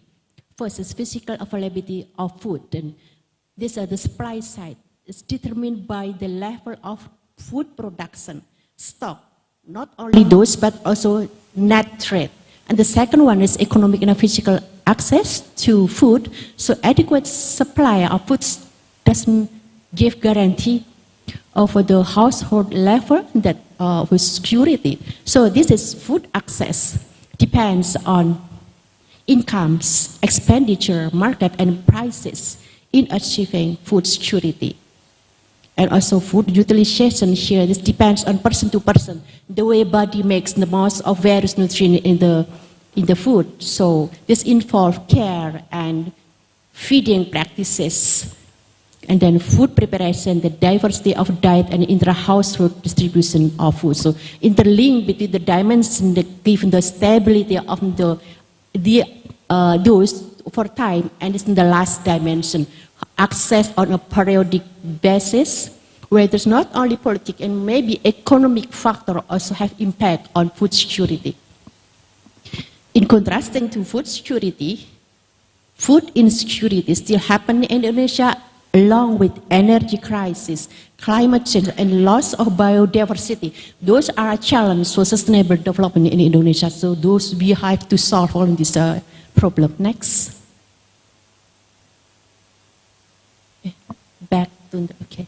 So this is just research strategy for agriculture and food, because my organization is for agriculture and food and the BRIN out of 12 research organizations. So this kind of the strategy to support sustainable food security and competitiveness improvement.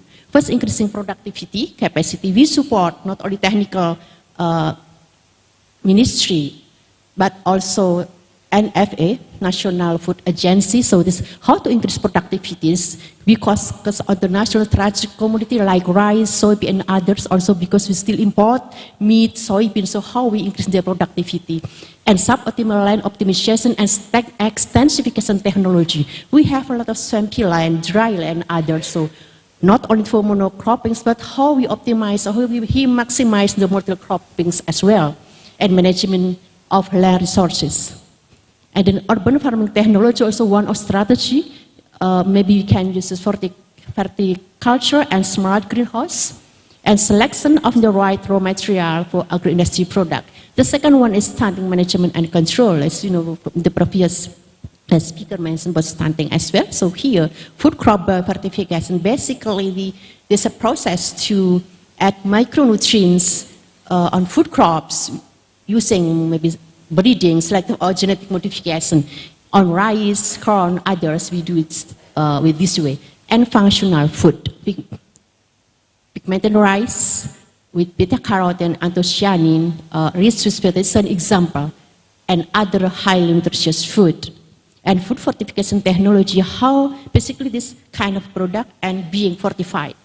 This is we can use the kind of the broken rice, we fortified with vitamin, micronutrient, minerals. So we have the product of fortified rice kernel.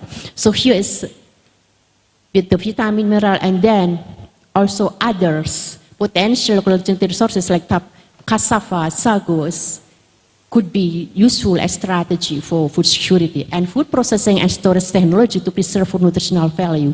Increasing efficiency and competitiveness, here we focus on the agricultural mechanism technology, which for cultivation, post-harvest and processing, and smart farm technology with the precision and efficient digital-based technology. Also we use artificial intelligence.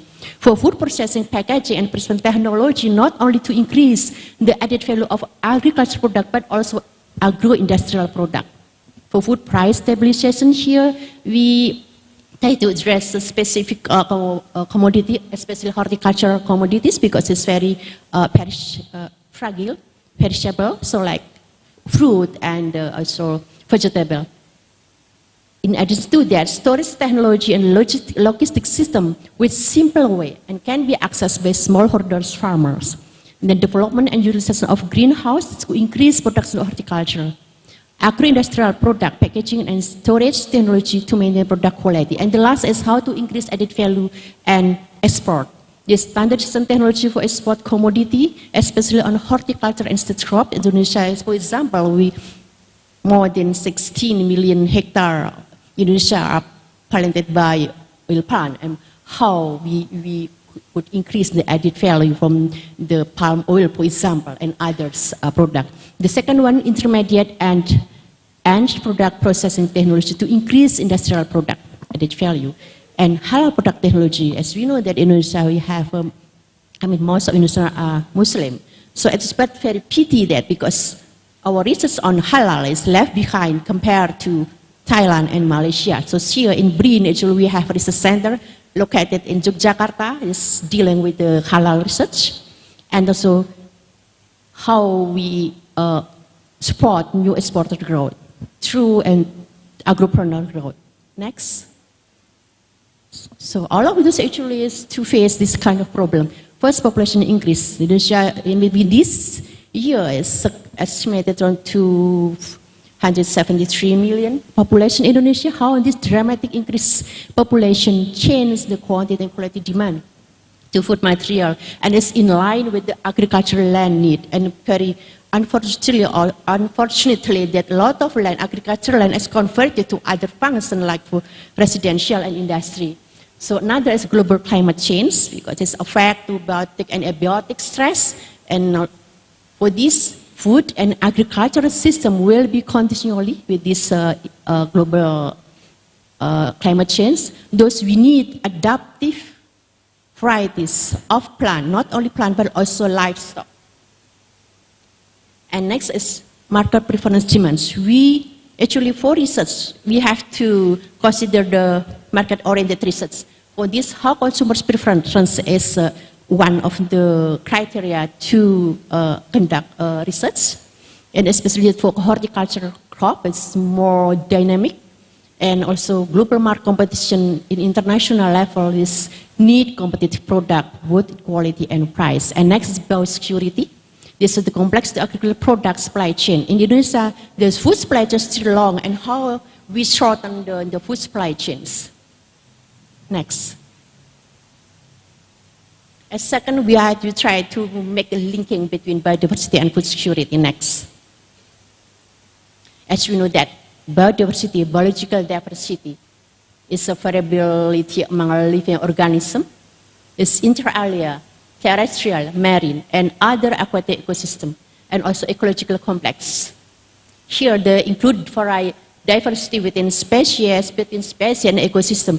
And I'm a molecular biologist, so using molecular marker, actually also in genomic and other omics, we can estimate the diversity about those one.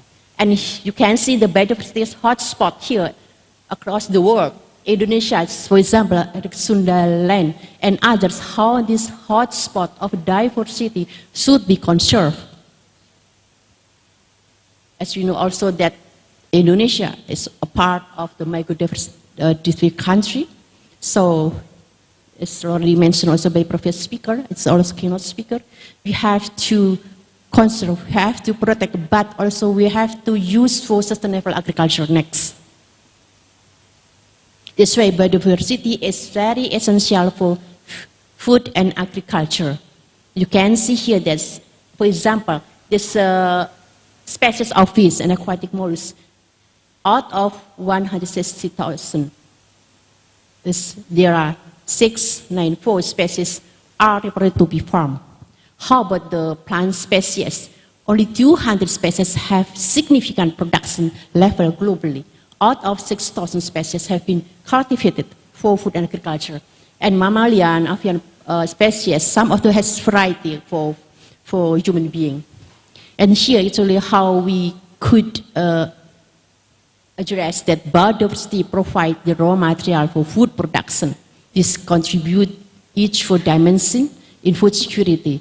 Those biodiversity contribute to achieving the Sustainable Development Goal in Indonesia. BRIN has collaboration with WITRO. We focus on zero hunger. Maybe in this month we will have workshop in Africa, and it's part of our program. So also the other development goal, this one need to be give a priority that how this biodiversity is actually very important. Next. Biodiversity of crops in food security, how is the role of this? And on the aspect of research and innovation, first crop improvement. This biodiversity, for example, this genetic variability present at different level is important for breeding. This breeding is not only hybridization, but breeding for more general. This also with the mutation, genetic editing is a part of a process of breeding. And how we exploit the natural genetic variability within crop to meet subsistence food requirement. Yes, how crop improvement depends on the biodiversity. And the second one is because we have a plenty and diverse of agro-ecosystem. So enable adaptation to environmental stress is also affected by global climate change. So this genetic diversity enable plant and animal to adapt to new pests and disease and changing environment and also climate. The genetic material constitutes the raw material that plant breeders use to breed new crop variety. Meaning here actually, this breeding actually we brought the genetic variety, and then we select the superior one. So there is both ways, broader genetic diversity, but also we give narrow for genetic diversity because to selection. And next is from these genes in the biodiversity, genetic diversity of raw material in Indonesia. This rich of genes that can be associated with desirable trade, especially agricultural trade.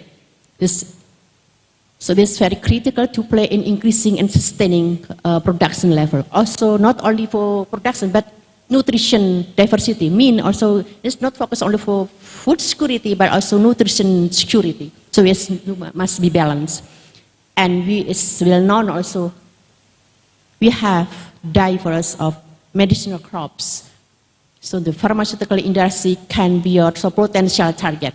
We have collaboration with other countries, for this with Korea.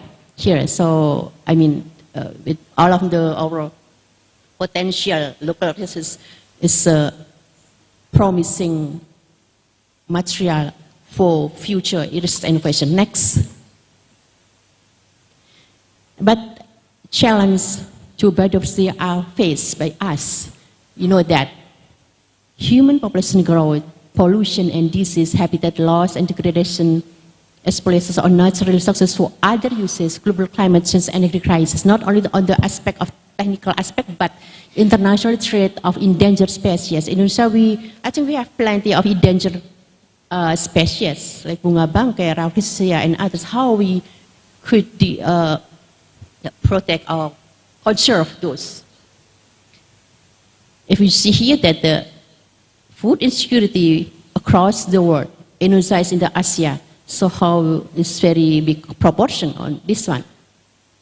So this way our global food system is the primary driver of biodiversity loss.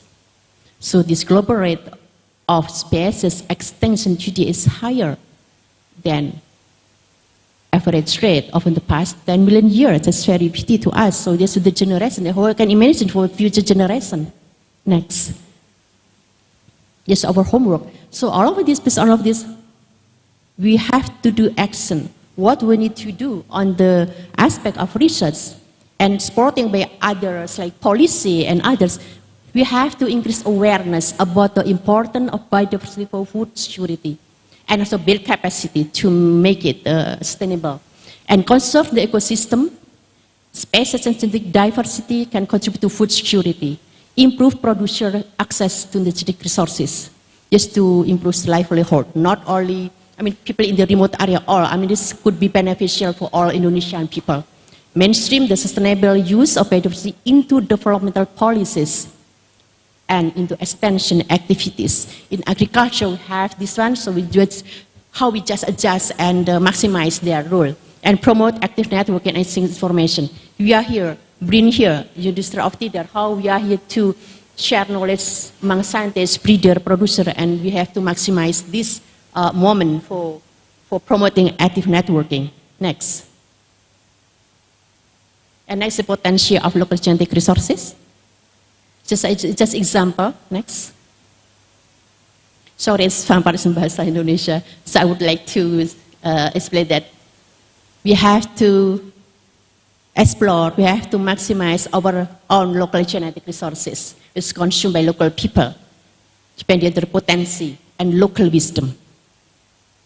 You see here the biodiversity from the west to the east of Indonesian island. For example, sagu, it has low glycemic index, gluten-free, rich in fiber and other sterol, for example, also rich in vitamin, mineral, antioxidant, potato, sweet potato, cassava. Cassava is very easy to be cultivated, and it has high fiber and little bit middle of glycemic index, but also high carbohydrate. How we use these local genetic resources to substitute import. Until now, we are still importing wheat for noodle, fried chicken, any. So that's why we have how these genetic resources could be exploited for the import of wheat, for example. And that's why the Center for Plant Protection encourages local government to register the local food crop, not all local food, but all local genetic resources. Next. It brings collaboration with Ministry of Health with existing database, enriched with the platform of integrated plant genetic resources, especially focused on the medicinal crops. We try to make a map and develop this platform, and we will try to manage their copyright for intellectual property in this year. With this, we put all of information. Next. It is still offline actually, but next, after that, will be public domain. No, previous one, sorry. No, previous. Here. So all of information like morphological and taxonomy, cultivation system, producing center of distribution area, also any sporting characteristics based on omics, metabolomics and other, but it's very important to give information of the itself on the accession, if there's itself on the species. Next. This is all information, for example, here, for example, Caladi ticus with the morphological character, also tuber, color, and other like leaves. So all of the information could be beneficial for user later. Next. In addition to the kind of database and application, breeding contribution for food security. Now it's really with the advantage of local food consumption, diversification, how we select and develop minor sweet potato, local fruit with high folic and nutrient, and also do inventory, characterization, and development of local banana, because banana is endemic Indonesia, it's originating from Indonesia. So this is very good because I think this is already adapted in Indonesia. And with high beta carotene and how we identify the moringa. Moringa is kelor. This positive parents based on the morphology and other characterization based on the omics or metabolomics and breadfruit and others. The most important also how we increase the shelf life of perishable food, especially like fruit, and vegetable bream oils. We are developing coating technology produced by palm oil derivative that contain oleate stearat, so which can increase the shelf life of mango. It's very important for exporter of mango. For example, without coating, this only the shelf life in the room temperature only 1 week, but this coating can extend until 3 weeks or 4 weeks. But the most important, the impact on the economic aspect. This can increase a lot, so it's good get profit to export it. And then policy support, not only on research and innovation, but how this, for example, urban farming, how government and other stakeholders support this one. It's the development of food barns in border areas, involving farmers, local communities, very important. Next. It's the last actual research program in BRIN to support food security. I would like to introduce briefly about the, how 6 research centers and the research for agriculture and food contribute to this food security. Even BRIN is just established this year, actually, 2022, March, as per 12 research organization. So for this roadmap of BRIN, we try to answer and how we could sustain and increase the food security in agriculture to answer the global and national issues. How we increase productivity capacity of the food crops and estate and horticultural crop and livestock and stunting prevention, also increasing efficiency and competitiveness, and food price stabilization. For food price stabilization, not only on research aspect, but we need to sit together with government and other stakeholders, because a lot of factors can involved in this food price stabilization, and increasing added value and export, also future food commodities. In this case, actually, also we make like analog food, and we also how we explore for marine. So in this case, from research from upstream to downstream, with the several step, and finally for agriculture 4.0, with the IoT, local genetic resources, precision agriculture, intensive agriculture, adaptive agriculture research. How does this contribute to the increasing productivity of agriculture commodity, and then also strengthening agriculture innovation, how improve the competitiveness of processed agriculture product and to reduce import. This way, for example, we have sorghum and cassava, banana, how also these resources can substitute, can be an alternative substitution for wheat. It's one of our, the main, in this year actually. So we have collaboration, if we, with TIDAR, we can discuss together to develop this kind of collaboration next. Because a lot of homework actually. Now, this not only to answer the program, national program, priorities national program, but also hot issue. At this first research center, food technology and processing, with the core food ingredient, basic process, advanced process, preservation of food program. There's a lot of strategy here, how we also do for food crop post-harvest and innovation, natural ingredient, food ingredient preparation, and quality improvement for the second for basic process, not only for plant, animal, but also marine based for processing. The third one, advanced process. We focus on beverage product development, functional food technology, and food microbiology and biotechnology. Under preservation, we focus on detection and food safety. It is in line with the NFA, National Food Agency program, and food packaging technology, food preservation technology. And the last is for food program, halal research and innovation is still our priority. Advanced food technology and food security revitalization, especially to handling stunting. Next. Based on the scope, the core of research, so there are 3 strategic programs on in BRIN. First for stunting handling, this food fortification and biofortification, and exploration of local material, diversification of food and beverage product based on local ingredient. Again, this genetic diversity is still the main core here. So processed food packaging, how we create commercial sterile packaging, preservation with new technology, which we are doing with the several technologies like irradiation, plasma, fermentation, and others, and also how this packaging is, friendly to environment. This edible, active, smart, and degradable. And for halal research, we focus on how we develop fast and easy halal detection with the molecular PCR-based and other approach. And product substitution halal assurance, exploitation of marine resources for food. As mentioned by Pak Dahuri, that 77% Indonesia contain water, sea water. So it's one of the why we don't use our own resources. Next. Second is for agro-industry. The target is utilization of natural resources in sustainable agriculture by providing added value for agro-product and development of the agricultural industry that can reduce agricultural losses. Indonesia is known to be a second largest food loss and waste country after Arabia. It's also the big homework of Indonesia. This is also our focus on the research and innovation. So in addition to that, agro-industry provides support for export of agricultural product and increases national economic growth. So with the target, so the scope for this agro-industry is actually agricultural fresh product handling, intermediate product processing for agricultural industry, reduction on loss of product, processing of downstream product, and agriculture by-product processing. Also increasing the added value of agricultural industry product for export, agro-industry production system, and BOS system. Next.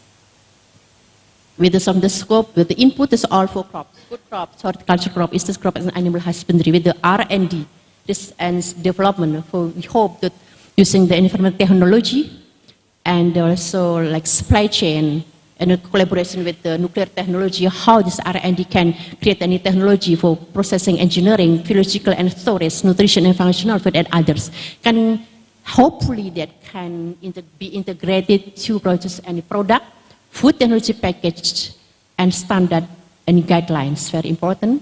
This later can be transferred to user. Next. And this for appropriate technology. This scope of this research, this innovation in appropriate technology of pre-harvest, post-harvest, and machinery for local food, and the innovation in machinery and process of food storage, packaging, and distribution. Then we develop any technology that can be suitable for people, for human. So integration system and ergonomics of appropriate technology machineries also is part of our the core of research, and then also process of agricultural waste. All of this from the manual, semi-automatic, automatic, then go to the for pension agriculture technology on appropriate technology. This is part of, it's the main of the goal of research in appropriate technology research center. Next. Is based on the scope, so by designing, manufacturing, and testing appropriate technology innovation to support the development of small, not only small, but medium enterprises. And then go to commercialization. In BRIN, it's not only for publication, but we concern on intellectual property that can be licensed by partners, industry, could be beneficial, we give profit, not only, and they give royalty to the researcher, and also give profit to the partner, in this case, industry. Next. And it's the food crops, the commodities, we know this rice, the staple food of Indonesia, and maize and other potential cereal crops, legume and tuber crops. With the targeted goal is to provide innovative technology on food crops to increase productivity with good quality, efficiency, and sustainability. This is not enough only high productivity, but with parallel with other superiority. With strategic goal, closer yield gap and increasing productivity. Still, I tell you, there is still high yield gap between the potential of the variety on the researcher and farmer at the ground. So because of missing this, strategy, or we have to make assistance and from government and researcher to work together how we closer the yield gap. And use operation technology, biological resource-based technology, and green technology, also certification and functional food.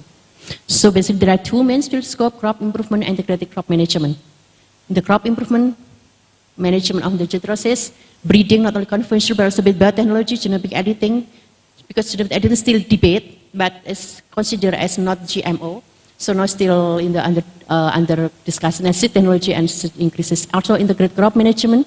Here, how to detect and control crop pests and disease and development food technology for specific location. Next, for example, it's very important specific location technology or variety. We don't need to transfer our food to Kalimantan. It's long and also long food supply chain. How they can just cultivate in their own with the local environment. Next is the crops. It is the just roadmap. So basically with all of this technology, the product is national production of rice, maize, soybean, sorghum, and other potential food crops. This is our, now we make the priority of commodity in this short and midterm of goal. Especially new variety of food crops and crop management package along with sporting technology. Next.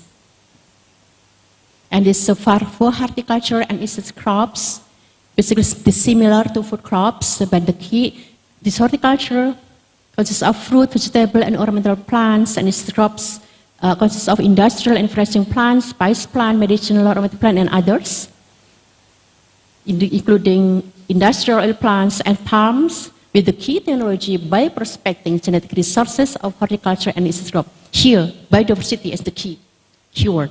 So the core research is by prospecting of genetic resources. First, of course, we do exploration, characterization to get the maximal information on itself, on the genetic material, and then do plant breeding, both conventional and biotechnology. But nowadays, we focus on more biotechnology approach and smart agriculture for precision, intensive, and adaptive agriculture by utilizing IoT and artificial intelligence for eco-friendly farming, and egg production and quality improvement. This for seed production, both in vitro, ex vitro, pest and disease or others. And also innovation technology for specific location, the same as food crops, how we maximize this technology just for specific location. Next. So with all of the core, we have to develop varieties, superior variety with increased production, adaptive climate change. Also, how is friendly to environment for future, sustainable environment. And developing high production with good quality, but meet the consumer preference. And developing new varieties. We prefer to have like early maturity, but high production, but with market-oriented quality and quantity. And the last, how this variety could be beneficial for export and import substitution. Next. So our current program also how we try to develop a new variety like wheat, adapted to tropical country with the genome editing. So we try to now it's a collaboration with Wageningen. So for this we next, okay. This animal husbandry, the last. Sorry, get back. Yes, this one. So this commodity, large ruminant, cattle, buffalo, and small ruminant, goats, sheep, rabbit, and poultry. But this, until midterm, we focus on the chicken and ducks and or cattle. And the scope research is actually similar to plant, like food crops, instead and horticultural crop. But here is more, it's a little bit different, that forage, feed plants. Here, the exploration characterization based on morphological and also from genetic, the livestock also forage and breeding, both using conventional and biotechnology to support from development of new breeds and technology of feed, nutrition, and animal supplement. And physiological and reproductive technology, development of animal health technology. Here in this research organization, they focus on non-zoonosis. Because zoonosis, other tasks of other research organization. So in this agriculture and food, we focus on non-zoonosis. And livestock cultivation technology. Next. Is that in the last slide? So in the research center for animal husbandry, with the core and the expertise, with the target of competitive modern farm, okay, first from tangible and intangible asset, animal genetic resources, we identify inventory, characterization, all of the gene related to important traits, and develop livestock, also improve variety for forage feed crops that have high productivity and adaptable to climate change. And formulation of rice supplement, additive, and others probiotic, this can be a target for sustainable feed. Optimizing productive female, increasing the quantity and quality of livestock breed, this for independent breeds. As a target independent vaccine and medicine, we develop effective, quality, and safe vaccine, medicine, and herbal technology for livestock. And then for animal production increase, how we develop any productive, competitive, sustainable livestock cultivation technology, as well as providing welfare to farmers. And the last, competitive modern farm, with the advantage of precision farming, smart farming, big data management. And now we start collaboration with German, with ID Food, how we do the digitalization, not only for livestock, but also for plant. So this could be useful for developing and for future research, this in the livestock, the utilization, sensor and drone, analytical tool, and information, etc. for automatization of this technology. That is all of my presentation. Thank you for your attention. Wassalamualaikum warahmatullahi wabarakatuh.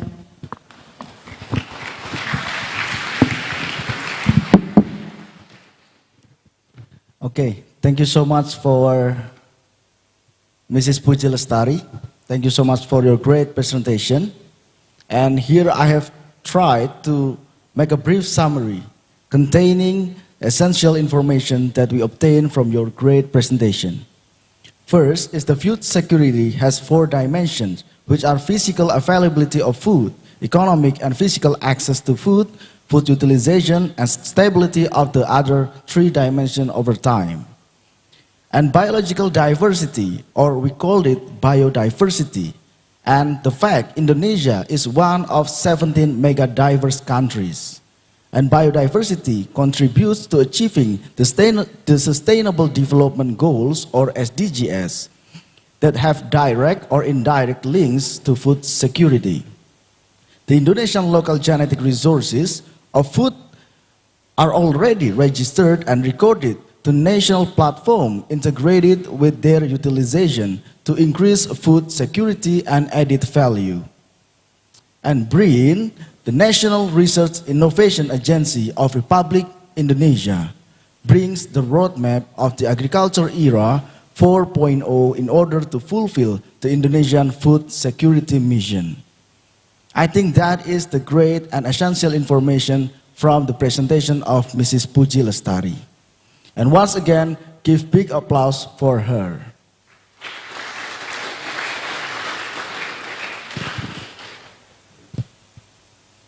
And right now, we are having the last final session with the overseas speaker. And it is my honor to introduce Dr. Arif Reza, who is the researcher in the University of Idaho, Twin Falls Research and Education Center, United States of America. Assalamualaikum, Mr. Arif Reza, Doctor of Philosophy. Waalaikumsalam.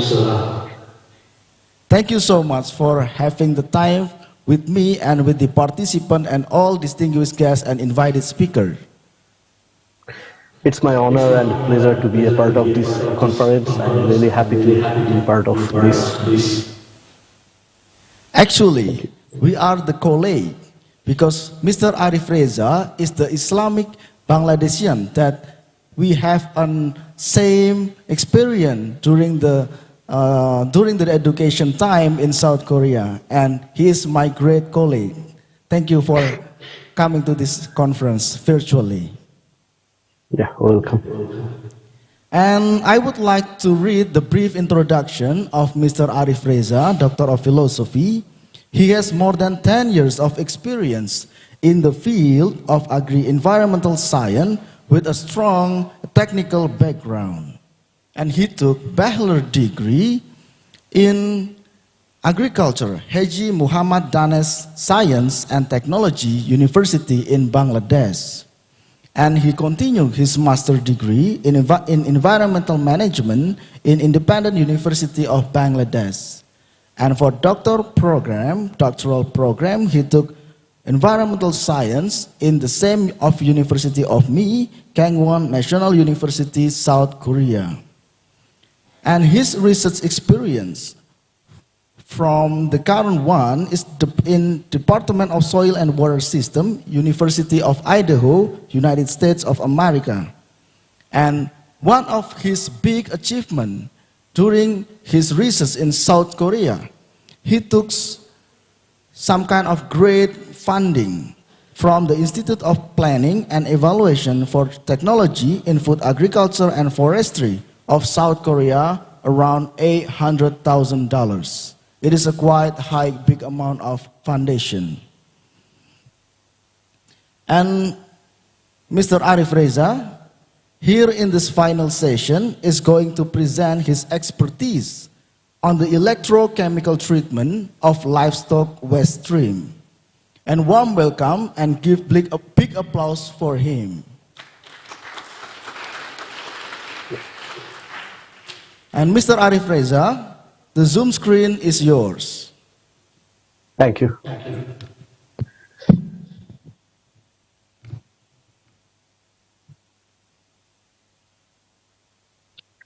Yeah, Assalamu alaikum wa rahmatullahi wa barakatuh, everyone. It's my honor and pleasure, as I mentioned earlier, to be a part of this conference. And basically, here I would like to talk about an advanced livestock waste treatment technology, which is called like electrochemical treatment. During my presentation, I would like to give an overview of the current state of the process or technology, what kind of technologies are like these days in different places people are implementing to treat the livestock waste streams. So could you please just proceed to the next slide?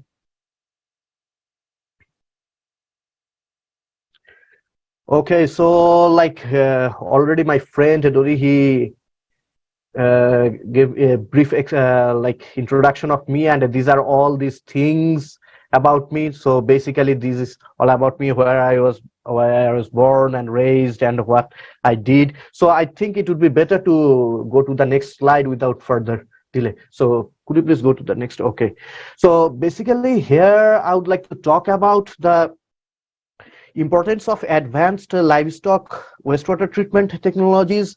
So as we know that, okay, so next slide please. So there is an increase in demand of like livestock products worldwide. So because like all of us know that our global population is increasing day by day, and with the increase in our global population, there is obvious an increase in dietary requirement of meat and dairy products. So what happens, like when there is an increase in requirement of meat and dairy products, obviously our livestock farming practices become intensive, which ultimately result in increasing manure production. And as a result, what we are facing, we are degrading our like environment, and also we are having numerous human health concerns which are associated with livestock manure generation. Okay, next slide please. Yeah.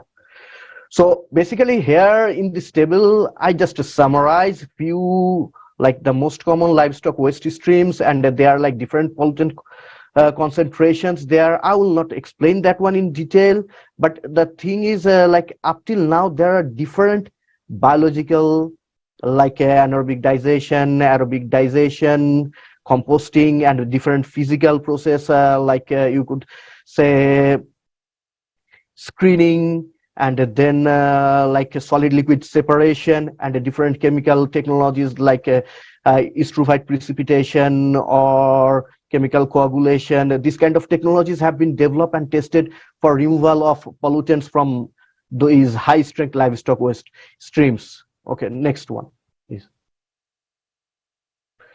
So biological process is the most widely used treatment technology all over the world. But what happened, it also has some drawbacks. So before proceeding further, I would like to explain like, okay, among the biological process, anaerobic digestion is the most commonly like practiced or utilized biological livestock wastewater treatment technology all over the world or globally.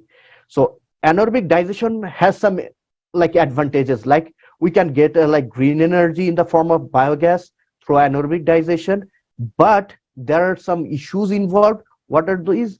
Like we cannot remove the nutrient effectively from the like after anaerobic digestion. What will happen, like when we remove in anaerobic digestion like nutrients like nitrogen and phosphorus, those organic nutrients converted into inorganic species, like nitrogen converted into like ammonia, for organic phosphorus converted into like a phosphate. And as another issue of anaerobic digestion is it requires like longer treatment time, and also it requires a very large space to set up the whole anaerobic digester in like livestock farms. So also like in during anaerobic digestion, non-biodegradable and slowly degradable compounds like antibiotics and soluble microbial products are like can also like hinder the process performance. It can also affect the process performance. So these are some issues associated with the biological treatment process. Next. So considering all these aspects, nowadays like many researchers are focused on electrochemical treatment, because like we think that electrochemical treatment technologies can be an effective alternative solution of those conventional biological treatment processes. So electrochemical treatment is basically not a new technology. It has been it has been practiced since before the last century, and like Michael Faraday is known as the pioneer of electrochemical treatment technologies. And like the whole process occurs in an electrolytic or salt solution, which helps to transfer the ions between like two electrodes. So at the initial development stages, like primary focus of the process was to deodorize or remove odor and like disinfect the like sewage wastewater. Next. So nowadays, as I mentioned previously, electrochemical technologies are gaining more popularity because there are like few reasons. What are the reasons? First one, electrons. Electrons are the sole facilitator or the only facilitators of the treatment process, and they are inherently clean reagents and perform as a heterogeneous catalyst during the treatment process. This one is also like cost effective, it's simple in design, is as well as energy efficient, and it is like a kind of a versatile and flexible technology. And we can treat different types of pollutants like which include like organics, inorganics, and biochemical pollutants using this treatment technology. Next, please. So there are like several electrochemical technologies for like wastewater treatment. So I would like to mention and like discuss about those technologies in brief. So one is like called electrocoagulation, then another one is like electrodeposition, after that like electroflotation, then electrooxidation, and then electrodisinfection and electrokinetic treatment. So now in terms of like electrocoagulation, electrocoagulation is basically based on a principle which is called anodic dissolution, and also like adsorption happens in that process, and as a result what happened, like the pollutants go precipitate with the metal ions, and also like ultimately like like flotation. These are the basic principle of electrocoagulation. And in terms of like application, we can remove variety of pollutants like oil and grease, nutrients, metals, suspended solids, colloids from water and wastewater. While in terms of electrodeposition, it is based on the principle of cathodic reduction of metal and metal deposition. And basically, electrodeposition is mainly used for removing metals from water and other waste streams. In terms of like electroflotation, it's based on like floating, like it's all about like in situ production of gas bubble. This is the main principle behind the electroflotation, and we can apply this technology to remove like pollutants, mainly oil and grease, suspended solids, colloidal particles from water and wastewater.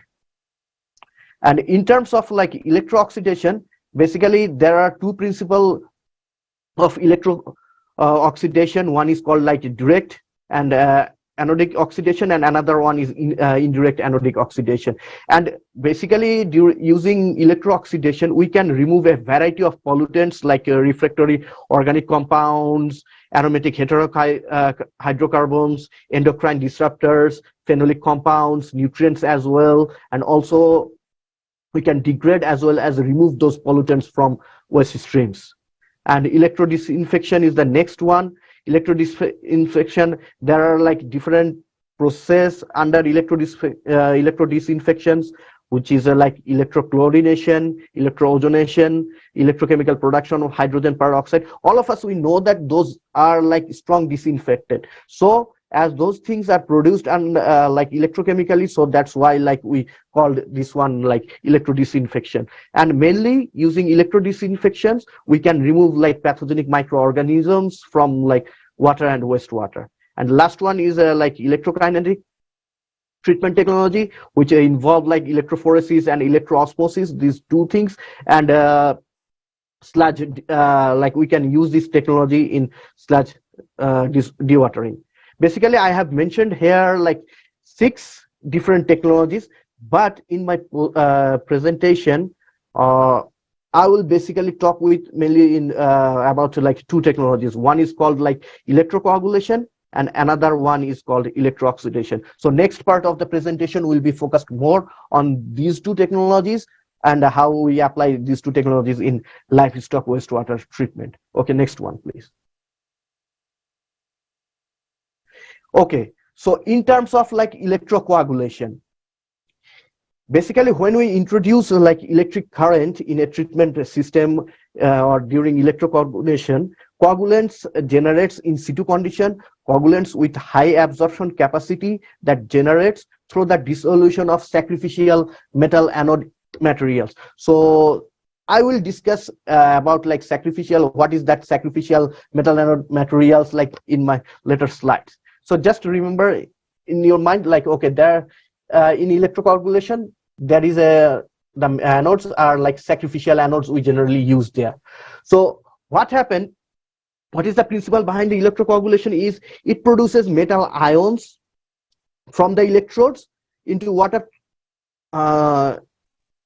It produces metal ions from the electrodes into water through electrolysis, and these metal ions from coagulants that help to segregating microbeads from water, and that generate coagulants then either trap or make bond with the pollutants before removal, either through like flotation or sedimentation. So here is a diagram, like it shows the general mechanism of electrocoagulation process. So the most commonly like produced coagulants during electrocoagulation are like based on like when we use like anodes like iron or aluminum anodes, those are called like those are like sacrificial metal anodes. When we use those things like then like we can have metal ions like ferrous or aluminum, and in general hydroxide ion produced through electrolysis and produce metal hydrolysis and like coagulants. Okay, could you please go to the next slide? Okay, next. Yeah. Okay. Sorry, basically there is a mistake. So this one should be like electrooxidation. Okay, anyway, so like during electrooxidation, like the organic pollutants, as I mentioned before, like which are really difficult to treat using conventional biological and chemical methods, can easily be removed through this technology and generally classified as generally there are two types of like electrooxidation process. One is like direct anodic oxidation and another one is indirect anodic oxidation. In case of like direct anodic direct anodic oxidation, the process is like we can see it's seems like rather simple. In direct anodic oxidation of the pollutants at the anode surface, it occurs on the like anode surface via physical and chemical absorption of active oxygen as like hydroxide radicals, and oxygen forms in the oxide lattice. And on the other hand, you can see here like oxidizing agents including like a chlorine, hypochlorite ion, hydrogen peroxide, ozone, and peroxide disulfate are commonly used as mediators in indirect oxidation. So direct oxidation, there is no involvement of mediators in that process, whereas in indirect oxidation there is like mediators are involved. So chlorine and hypochlorite are usually employed to remove oxidable pollutants, as oxide electrodes are quite active in terms of like chlorine formation. However, there is some issues associated with this process. The application of oxidizing agent during indirect oxidation can produce mutagenic or carcinogenic byproducts. So still there are some issues going on about indirect oxidation process. Okay, next one. So now I will talk about, this is the most important aspect of electrochemical treatment technologies, like what are the basically the factors that govern the electrochemical treatment of livestock waste streams. So could you please go to the next slide?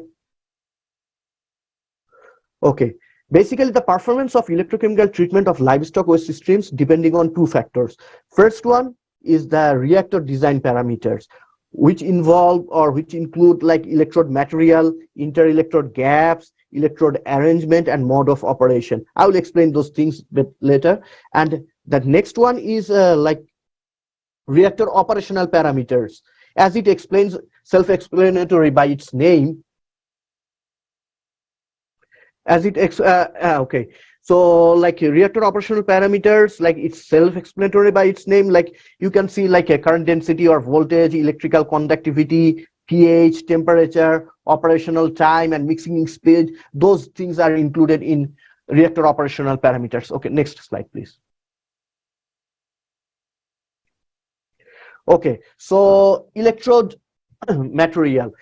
materials basically classified, as I mentioned, like sacrificial electrodes, which can be like iron, aluminum, magnesium, etc., and insoluble, and another type is insoluble or dimensionally stable electrodes, which can be like stannous oxide, lead oxide, graphite, nickel, titanium oxide, or titanium oxide coated with like lead oxide, this kind of electrodes. Next.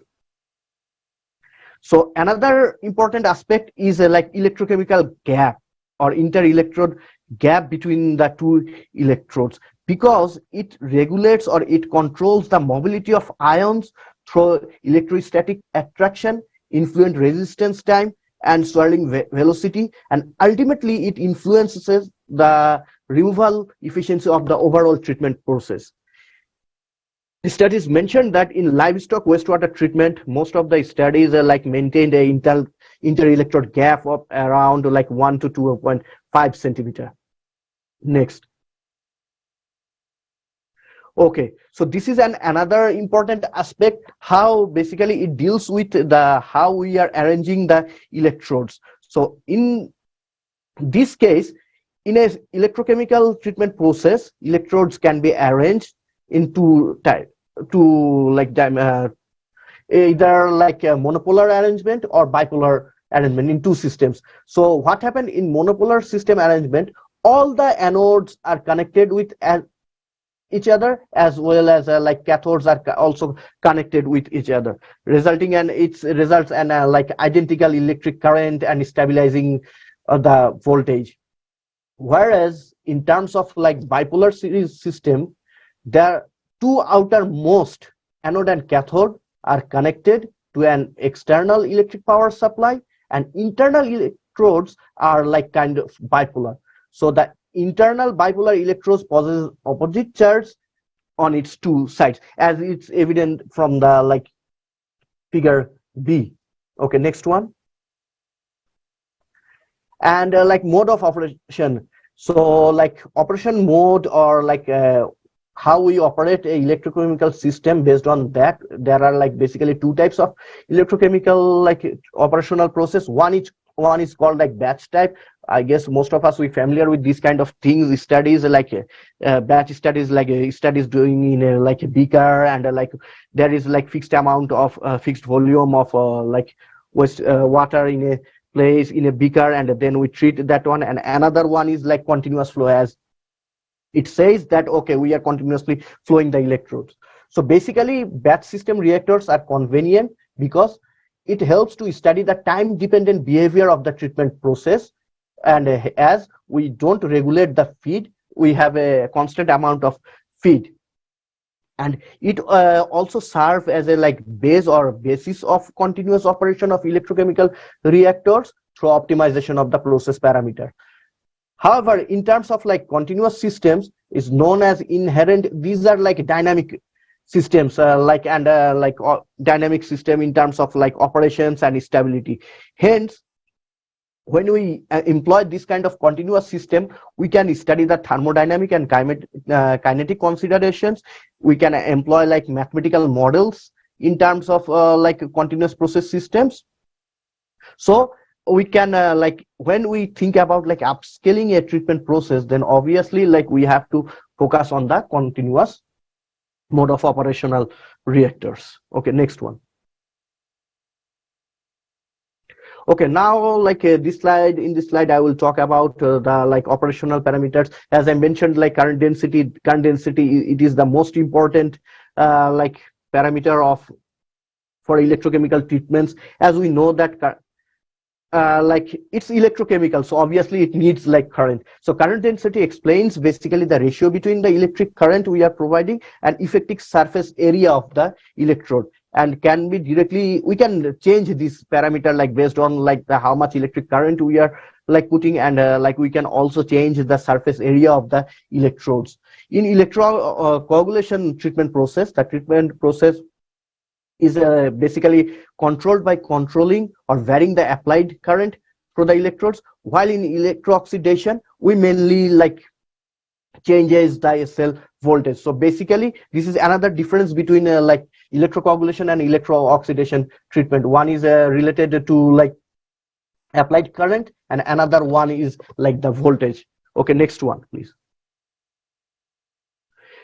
Another important aspect is parameter is electrolyte concentration. It is like very important to examine or to test that or to assess the effect of influent electrical conductivity on pollutants removal during a electrochemical treatment process. Different types of salts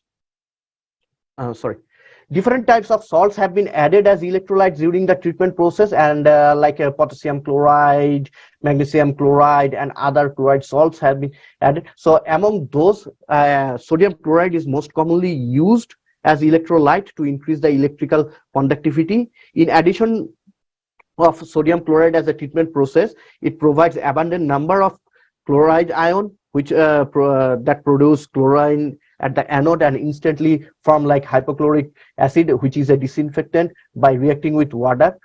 And for effective and efficient electrochemical treatment of waste streams, studies reported that chloride ion concentration should be maintained well over like 200 milligram per liter, or we can say like 0.202%. Okay, next one. So during electrochemical treatment, pH controls the ionic conductivity of the wastewater, and along with it influences the dissolution and hydroxide speciation, and also controls the zeta potential of the colloidal particles that forms during electrochemical treatment. In fact, the thing is the type and amount of coagulant released during electrocoagulation are governed by the hydroxide speciation, which ultimately determines the coagulation pathway and the coagulation mechanism that explains between the like interaction between how the coagulant and pollutants are behave, or how these things work in an electrochemical treatment process. It is like very important to maintain an optimum pH to achieve like maximum removal efficiency of the pollutants during the treatment process. And like for a in order to maintain like effective performance of a electrochemical treatment process, a pH range should be in between like 6 to 8, like that. Next. Okay.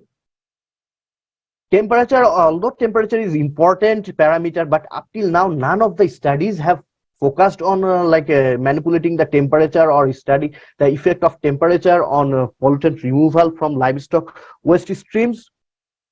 But generally, in electrocoagulation, a decrease in dissolution rate of the sacrificial anodes at low temperature might lead to a reduction of removal efficiency. While an increase in temperature, if we increase the temperature, then what will happen? Like the mass transfer and collision kinetics of the particles, like it increases. So like as I mentioned, so there is still scope of like research, like to study the temperature behavior on pollutant removal during electrochemical treatment. Okay, next one. So operation time, especially this is like kind of one of the another important parameter. Like obviously, like it always in our mind when we perform an experiment, how long we have to perform this experiment, and many things are associated with like operation time of experiment, like during electrochemical treatment, like also like the electrode consumption, energy consumption, like as the time increases, the energy consumption and electrode consumption increases, and there are different aspects also associated with the operation time. So in general, like for swine wastewater treatment, like the operational time varies between 30 to 90 minutes, whereas like in terms of like dairy waste treatment, it varies in between like 30 to 120 minutes. But in Excuse terms of me? like yeah. I'm sorry, your time limitation is 5 more minutes. I thank you. Yeah, yeah. Okay, I'll be finished soon. So basically, like in terms of electro oxidation, it requires like a little bit more. It requires more time. Okay, next slide, please. Okay, mixing speed, it is another like important parameter because it maintains the steady state condition of the during the treatment process, and also like it helps to like mobility of the ions and anodic oxidation attributes to like flock formation, and ultimately it also has influence on pollutant removal. Okay, next please. So like in our next slides, like I would like to show some like pollutant removal efficiencies from different waste streams. Here we can see that like from swine wastewater, like electrocoagulation and electro oxidation to treatment technologies, and we can see here clearly using electro oxidation there are almost like 90 to 100% of pollutants can be removed from this thing. Okay, next one. In terms of like a dairy wastewater treatment, most of the studies up till now focused on like electrocoagulation. None of the studies have been used like electro-oxidation, and like it is also like almost like we have seen like good removal efficiencies in terms of like electrocoagulation of dairy wastewater, but still there is a chance of like doing further research on using electro-oxidation technologies. Okay, next one please. So in terms of poultry manure, most of the studies focused on electro-oxidation, where electrocoagulation are like very rare. So, and still it's like under development, not too many studies done like electrochemical treatment of like poultry manure. Okay. So next one, please. So in terms of a treatment process, like obviously cost benefit and thing is cost benefit analysis, the important aspect of a treatment process. So like whether if we want to employ that process in large scale or industrial scale. So this table shows that like electrochemical treatments, cost of electrochemical treatments is like much lower than the conventional treatment process or like the chemical treatment processes. So but still there are some issues, like one is like fluctuating energy prices worldwide, and utilization of electric current maybe epitomizes a serious drawback in this process. So to address this thing, we can use like renewable energy sources, like solar photovoltaic cells. If we can use that one, we can like address this thing. Okay, next slide please. So in terms of like scaling up consideration, I like here there is a framework how we can consider like our lab scale studies to industrial or like pilot scale, because there are very few studies on electrochemical treatment of livestock waste stream in like pilot scale. Most of the studies are done in the lab scale. So this is a like framework. By this framework, if we follow this framework, we can like upscale our treatment processes to like pilot scale. Okay, next one please. So in short, like we can say that like electrochemical treatment of livestock waste streams is a promising technology, and it can solve like some of the environmental issues faced by the livestock industries. So electrochemical treatment technologies are clean and flexible in nature. A variety of pollutants from livestock waste streams can we remove effectively, and also it exhibits like higher pollutant removal efficiencies within a short time. And most important, another aspect is like if we want to implement the electrochemical treatment technologies, we have to focus on the reactor design and operation parameters, because those are the most two important things that govern the whole treatment process. So these are the some of the references I used, and like yeah.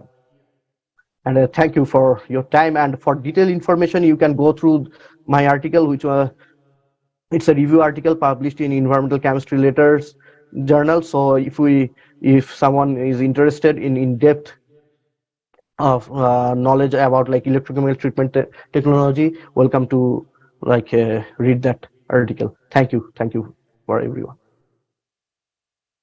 Okay, thank you so much for Mr. Arif Reza, Doctor of Philosophy. And here I have wrapped up a few of important information that we earned from Mr. Arif Reza's presentation. First is the importance of advanced livestock waste water treatment technologies is to prevent environmental degradation and improve the human health quality. And technologies employed in treating livestock waste streams are electrocoagulation and electrodisinfection. An economic perspective of electrochemical treatment processes to be cost-effective to ensure its large-scale applicability. An electrochemical treatment of livestock waste streams is promising remedial approach to solve some of the environmental issues faced by the livestock industry.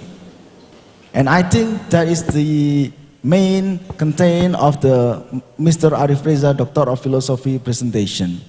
And please be stand by for the discussion sessions. And now we will proceed to the discussion session. I will take 3 questions first. I hope the participant can be active, because I will give the quantity 2 from the audience here in the auditorium for asking the question directly to the speaker, and 1 from online audience attending on Zoom. And if the time allows, we will have 1 or 2 more questions. And for everyone here in the auditorium, please raise your hand to ask directly to our speaker.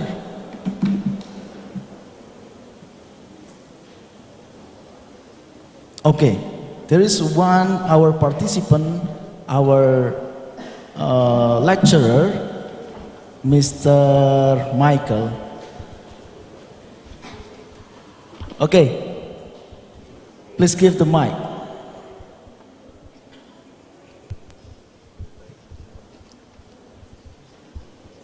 And please say your name and then introduce a little bit and what question and for whom. Thank you. Okay, good afternoon everyone. My name is Mikael Sihite, a lecturer from Animal Science in Tidar University. The first question I would like to ask to Professor Anang Legowo. This is about the biodiversity of food, maybe in Indonesia, but in my opinion, personally, as a person who born and raised in North Sumatra, I kind of found it shocking and interestingly that various food can be found in Java, especially West Java maybe. There are kind of maybe food, but only maybe the raw material is kind of same, but the variety is, let's say, is high. So I heard the opinion that like the material for food has not been used like optimally. I would like to ask, according to Professor Anang, in which part of food has not been like used optimally? The second question is for Mrs. Puji Lestari. Mrs. Puji Lestari, I kind of interested about the topic about this food, especially about edible packaging. Actually, there is a word mentioned about this edible packaging. Maybe two questions, Mrs. Puji Lestari. The first one is global warming is a challenge. Global warming is a challenge to food industry. So we cannot say that. I mean, this global warming should be a food for thought to all of us, every sectors, in government, in maybe education institutional, in research and everything. So I heard that 1% increase of global temperature can decrease up to 10% of food production in the world.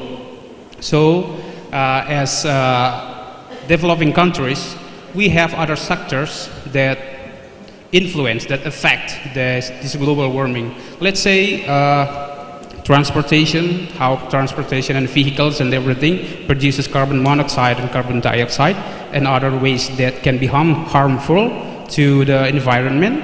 And not to mention the global population, which always rising, like significantly, maybe we can say something like that.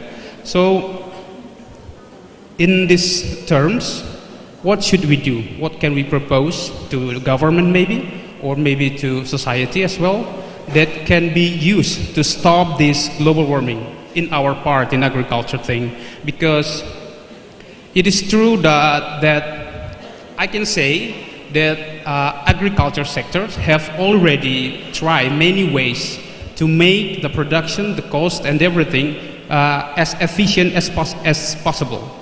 So we cannot control like the development in industrial, let's say, and building factories and everything. So what can we propose to government and society that can prevent the further damage of the global warming, which affect this agriculture, which produce the food for all humanity? And the second one is about the edible packaging. I understand that edible packaging is promising actually for food industry as a whole, but we understand that edible packaging is good for environment, for people maybe who consume foods, but I kind of have not seen that there are, direct acts maybe, or significant acts that transfer or change the food industry packaging to be an edible one. This is the second question. And the third question is for Mr. Arif Reza. I heard that poultry, I mean the wastewater from farm, from animal sectors have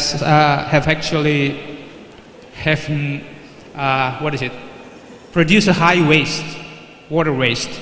But I see that poultry is the highest one to produce the wastewater.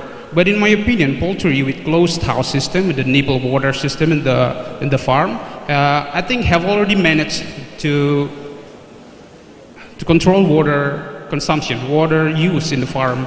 So the question is how this poultry farm still produce the highest number, the highest amount of wastewater. maybe, if I'm not mistaken, I kind of have some information, or maybe I read some information in internet that's saying that cows, especially the dairy cows, actually the one who produces wastewater with the highest amount. I think that is the three questions from me. Thank you very much. Okay, thank you very much.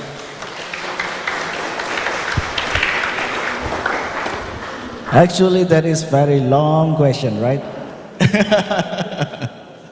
You give us a lecture. Okay, thank you.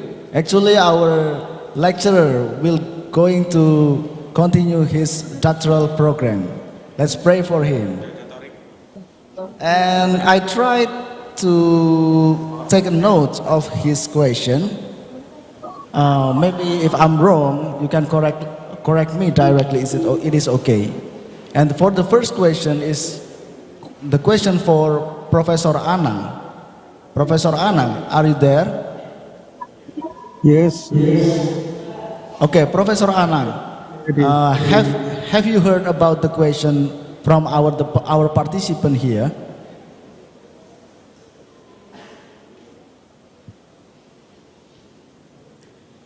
Yes. Okay. If you already understand, maybe you can directly answer it. If you need some kind of repetition, I will try to repeat the question. I know the question. Okay. Thank you so much, Professor Anang. And the time is yours. But I forget the name from Pak siapa tadi? Dodi. Oh, the participant is Mr. Michael Sihite. Mr. Michael Sihite. Okay. Okay, thank you.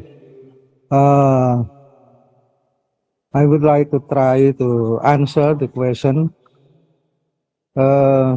about biodiversity, especially related to the food. Just Prof. Rohmin Dauri said that Indonesia has the highest biodiversity in the world. And I said in the presentation, but not all of resources in Indonesia still not optimally yet be used. Not optimally, I think, relate to the utilization, processing, and consuming. So some of resources not be utilized yet, not be processed yet, not be consumed yet. I will take some example. For example, the first one, fruits.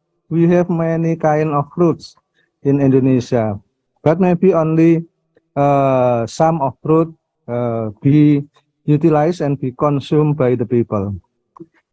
Another one, fermented milk or other fermented food. Yeah. Maybe only some of fermented milk or fermented food be consumed by the people. One more, and we have some resource from plant, rempah-rempah, for example. Not all the plant or rempah-rempah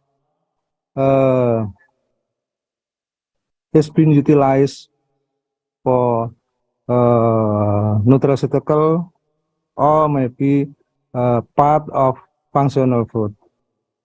Yes, I mean like that. Thank you.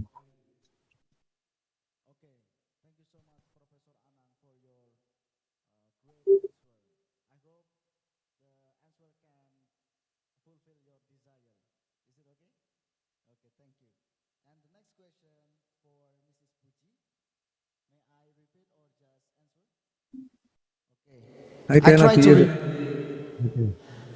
Okay, Professor Anang. And right now, the question is for directly appointing for Miss Puji. Yes. And the question is, first is the global warming challenge. Because of that is the global factor. However, in Indonesia, we have a local challenges also, such as how to get the solution of it, and how the government take a policy for doing these kind of challenges. And second, related to the animal packaging. Okay. Okay. Maybe Miss Puji will try answer one by one. Yeah. Is it? Okay. Yeah. I hope it Okay. meets your questions. Thank you. But if my answer does meet your question, I will discuss with my researcher. Okay. So yeah, we are facing global climate change. It's not only global climate change, it's also local climate change. And based on the research and innovation, we just focus on the mitigation and adaptation.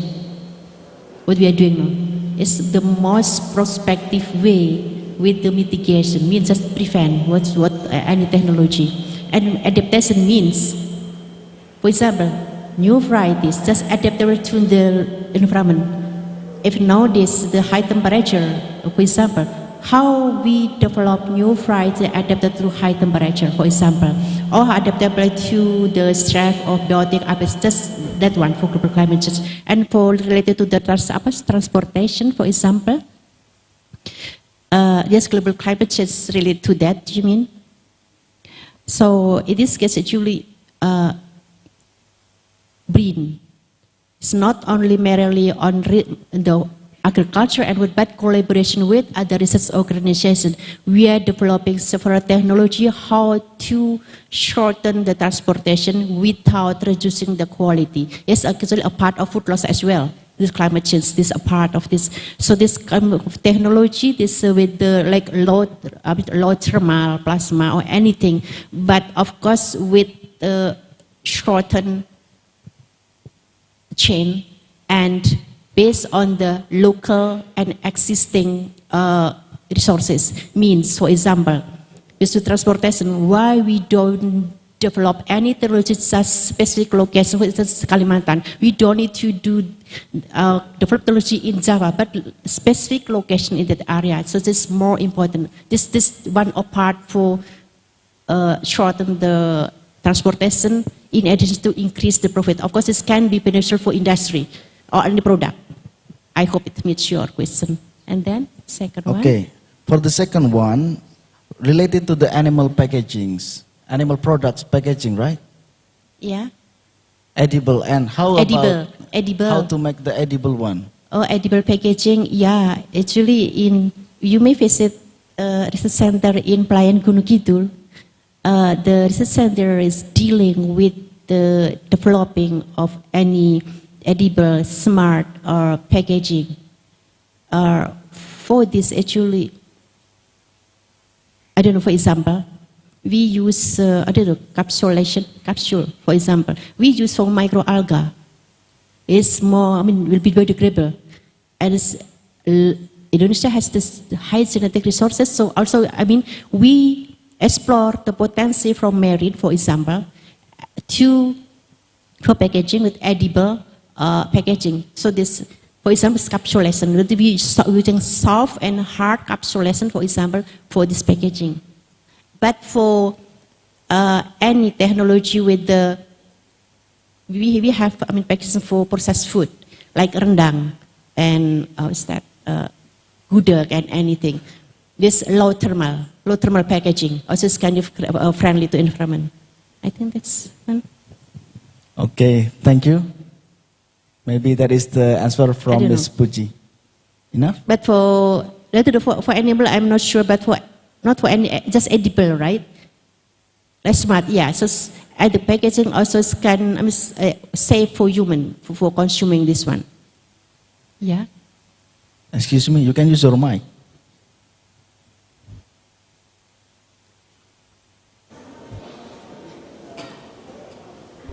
Mrs. Puji Lestari, what is the challenge? if this Oh. edible packaging is actually to challenge. overcome the waste I of see. food. What is the challenge? Why industry don't have like didn't The challenge, adapt the challenge, this? the challenge, right? Okay. Yeah, it is big homework in Indonesia. I'm sorry, Brin is still homework in Indonesia now, just starting on it. And for this, actually, we have collaboration with Osaka University and German. So, sorry, I could not tell about how it will be because still I have to learn about this one.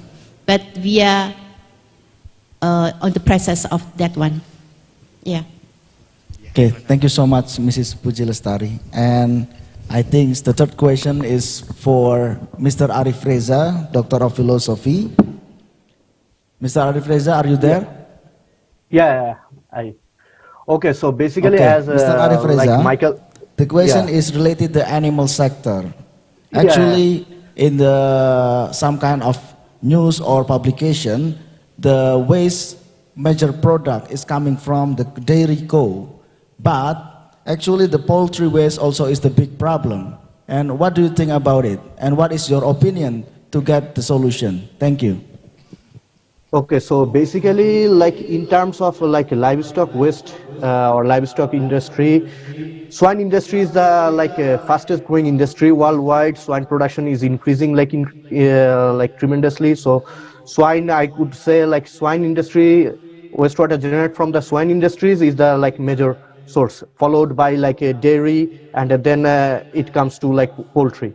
So in terms of like electrochemical treatment technologies, like we can use those technologies to treat like swine and dairy wastewater. But in terms of like as you have mentioned, like okay, if we do like a closed system poultry farming, then there will be no like wastewater. So basically in terms of poultry waste stream, we talk about like poultry manure, that one. But still manure, like in general, sorry, I don't have any idea about like treatment process in Indonesia, but in general here in US we generally do like anaerobic digestion of poultry manure, and so that we can remove like odor, we can have like we can reduce greenhouse gas emission, and we can get biogas. But still there are some issues associated with that, because nutrient we cannot remove efficiently from those anaerobic processes.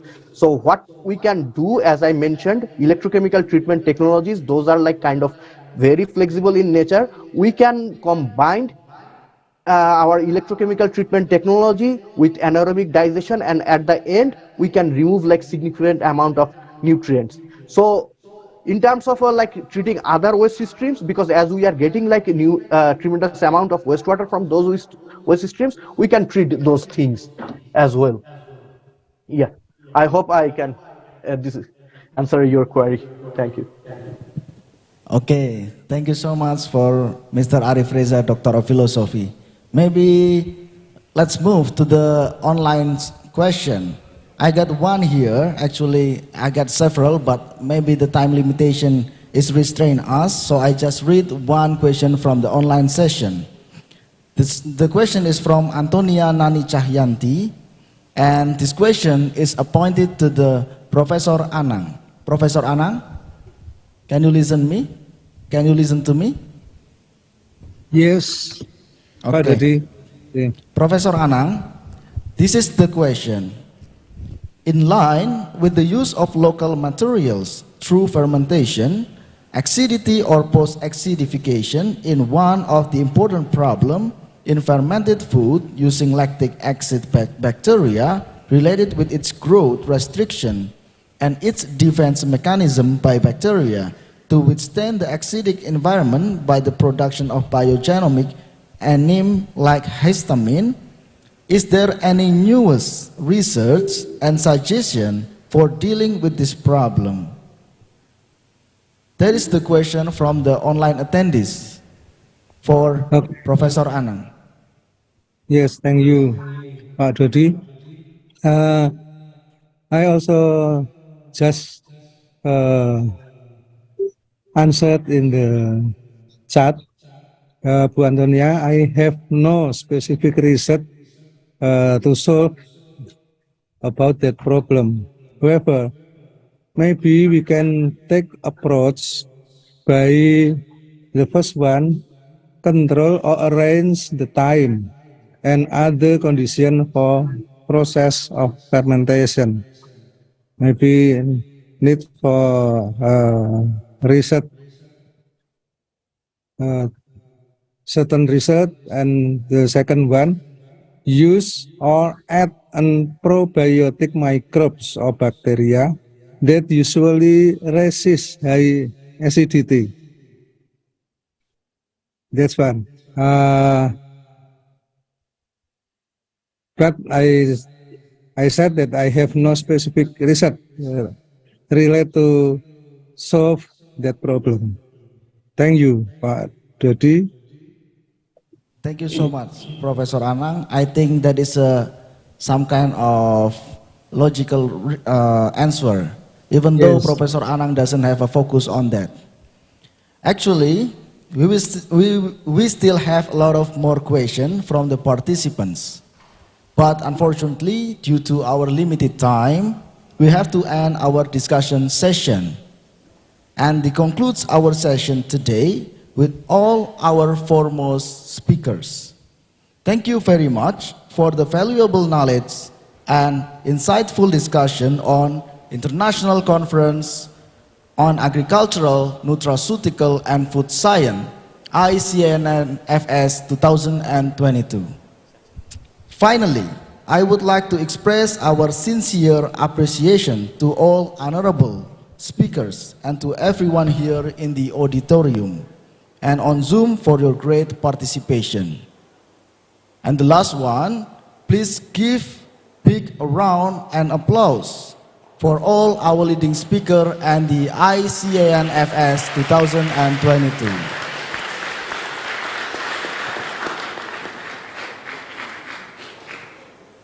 We hope that you enjoy the ICNNFS 2022, and with this, I hand over the floor back to the Master of Ceremony.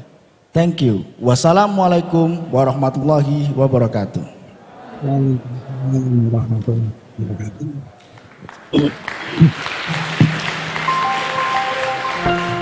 Thank you, Bapak Dodi, for bringing us to a very productive session today.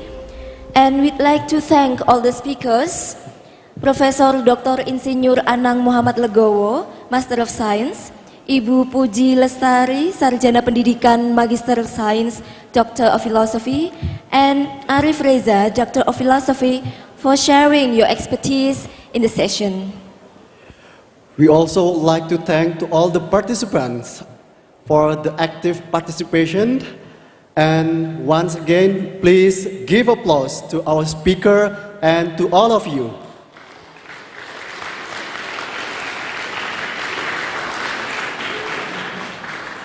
And we'd like to ask Ibu Puji Lestari to stay on the stage, as we'd like to present the appreciation certificates to you and also the plaque. And for our speakers who are joining us virtually, the certificate will be sent by email. And to present the certificate and plaques, we would kindly invite the Dean of the Faculty of Agriculture, Universitas Tidar, Insinyur Usman Siswanto, Master of Science, Doctor of Philosophy. Insinyur Usman Siswanto, if you may come forward.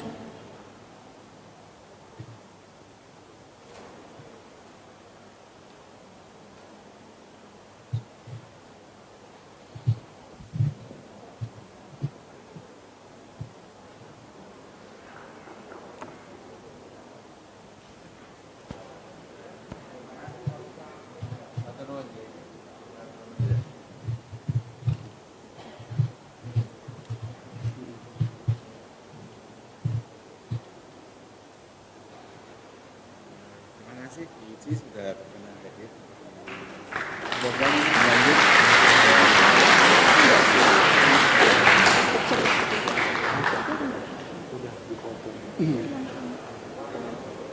Langsung ku invite ya. Dan stay on the stage dulu.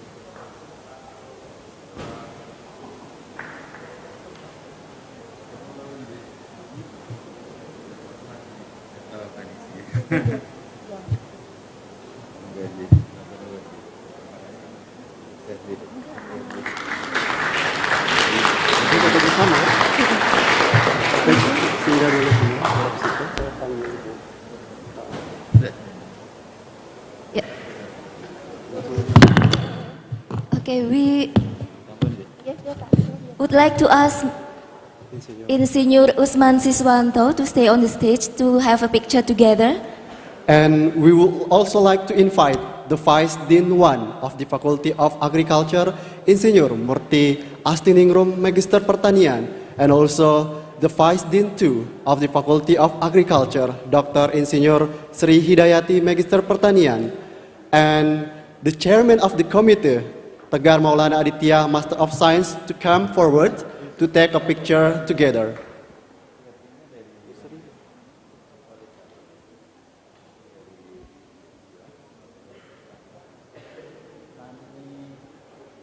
And also for the moderator, our moderator, you can join to take a picture together.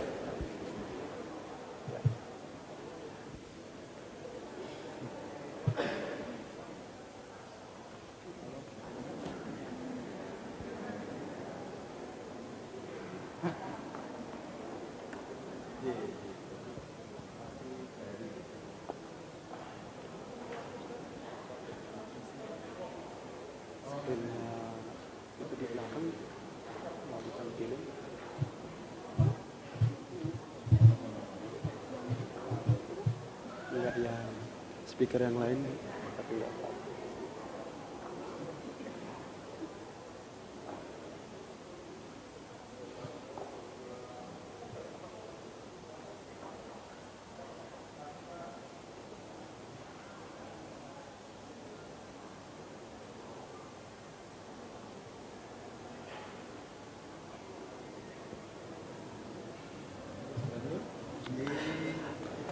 Thank you Insinyur Usman Siswanto, Insinyur Murti Astiningrum, and Dr. Insinyur Sri Hidayati, as well as Bapak Tegar, and you may be please seated now.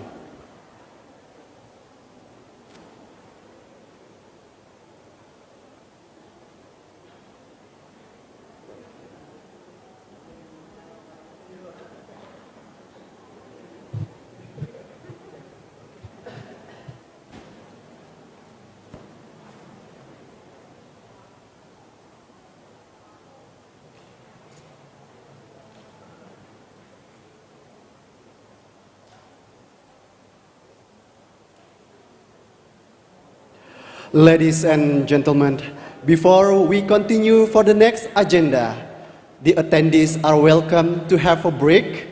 And please note that after the break at 1 p.m., so more about 1 hour for break, we will hold a parallel session of oral presentation and on Zoom meeting. And the link of Zoom meeting can be accessed and can be seen on the screen, and also can be accessed on the WhatsApp group for presenters. And we kindly invite to all the participants also can join us in the oral presentation, and you may choose which break rooms you prefer to join.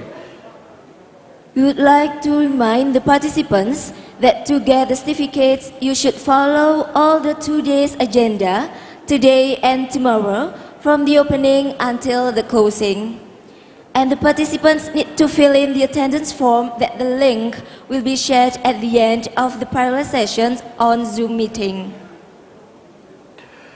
And tomorrow, we will start the second day of our conference at 7:30 in the morning at the Zoom meeting with the same link on the screen.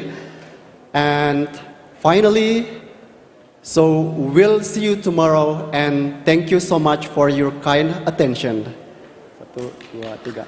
Wassalamualaikum warahmatullahi wabarakatuh.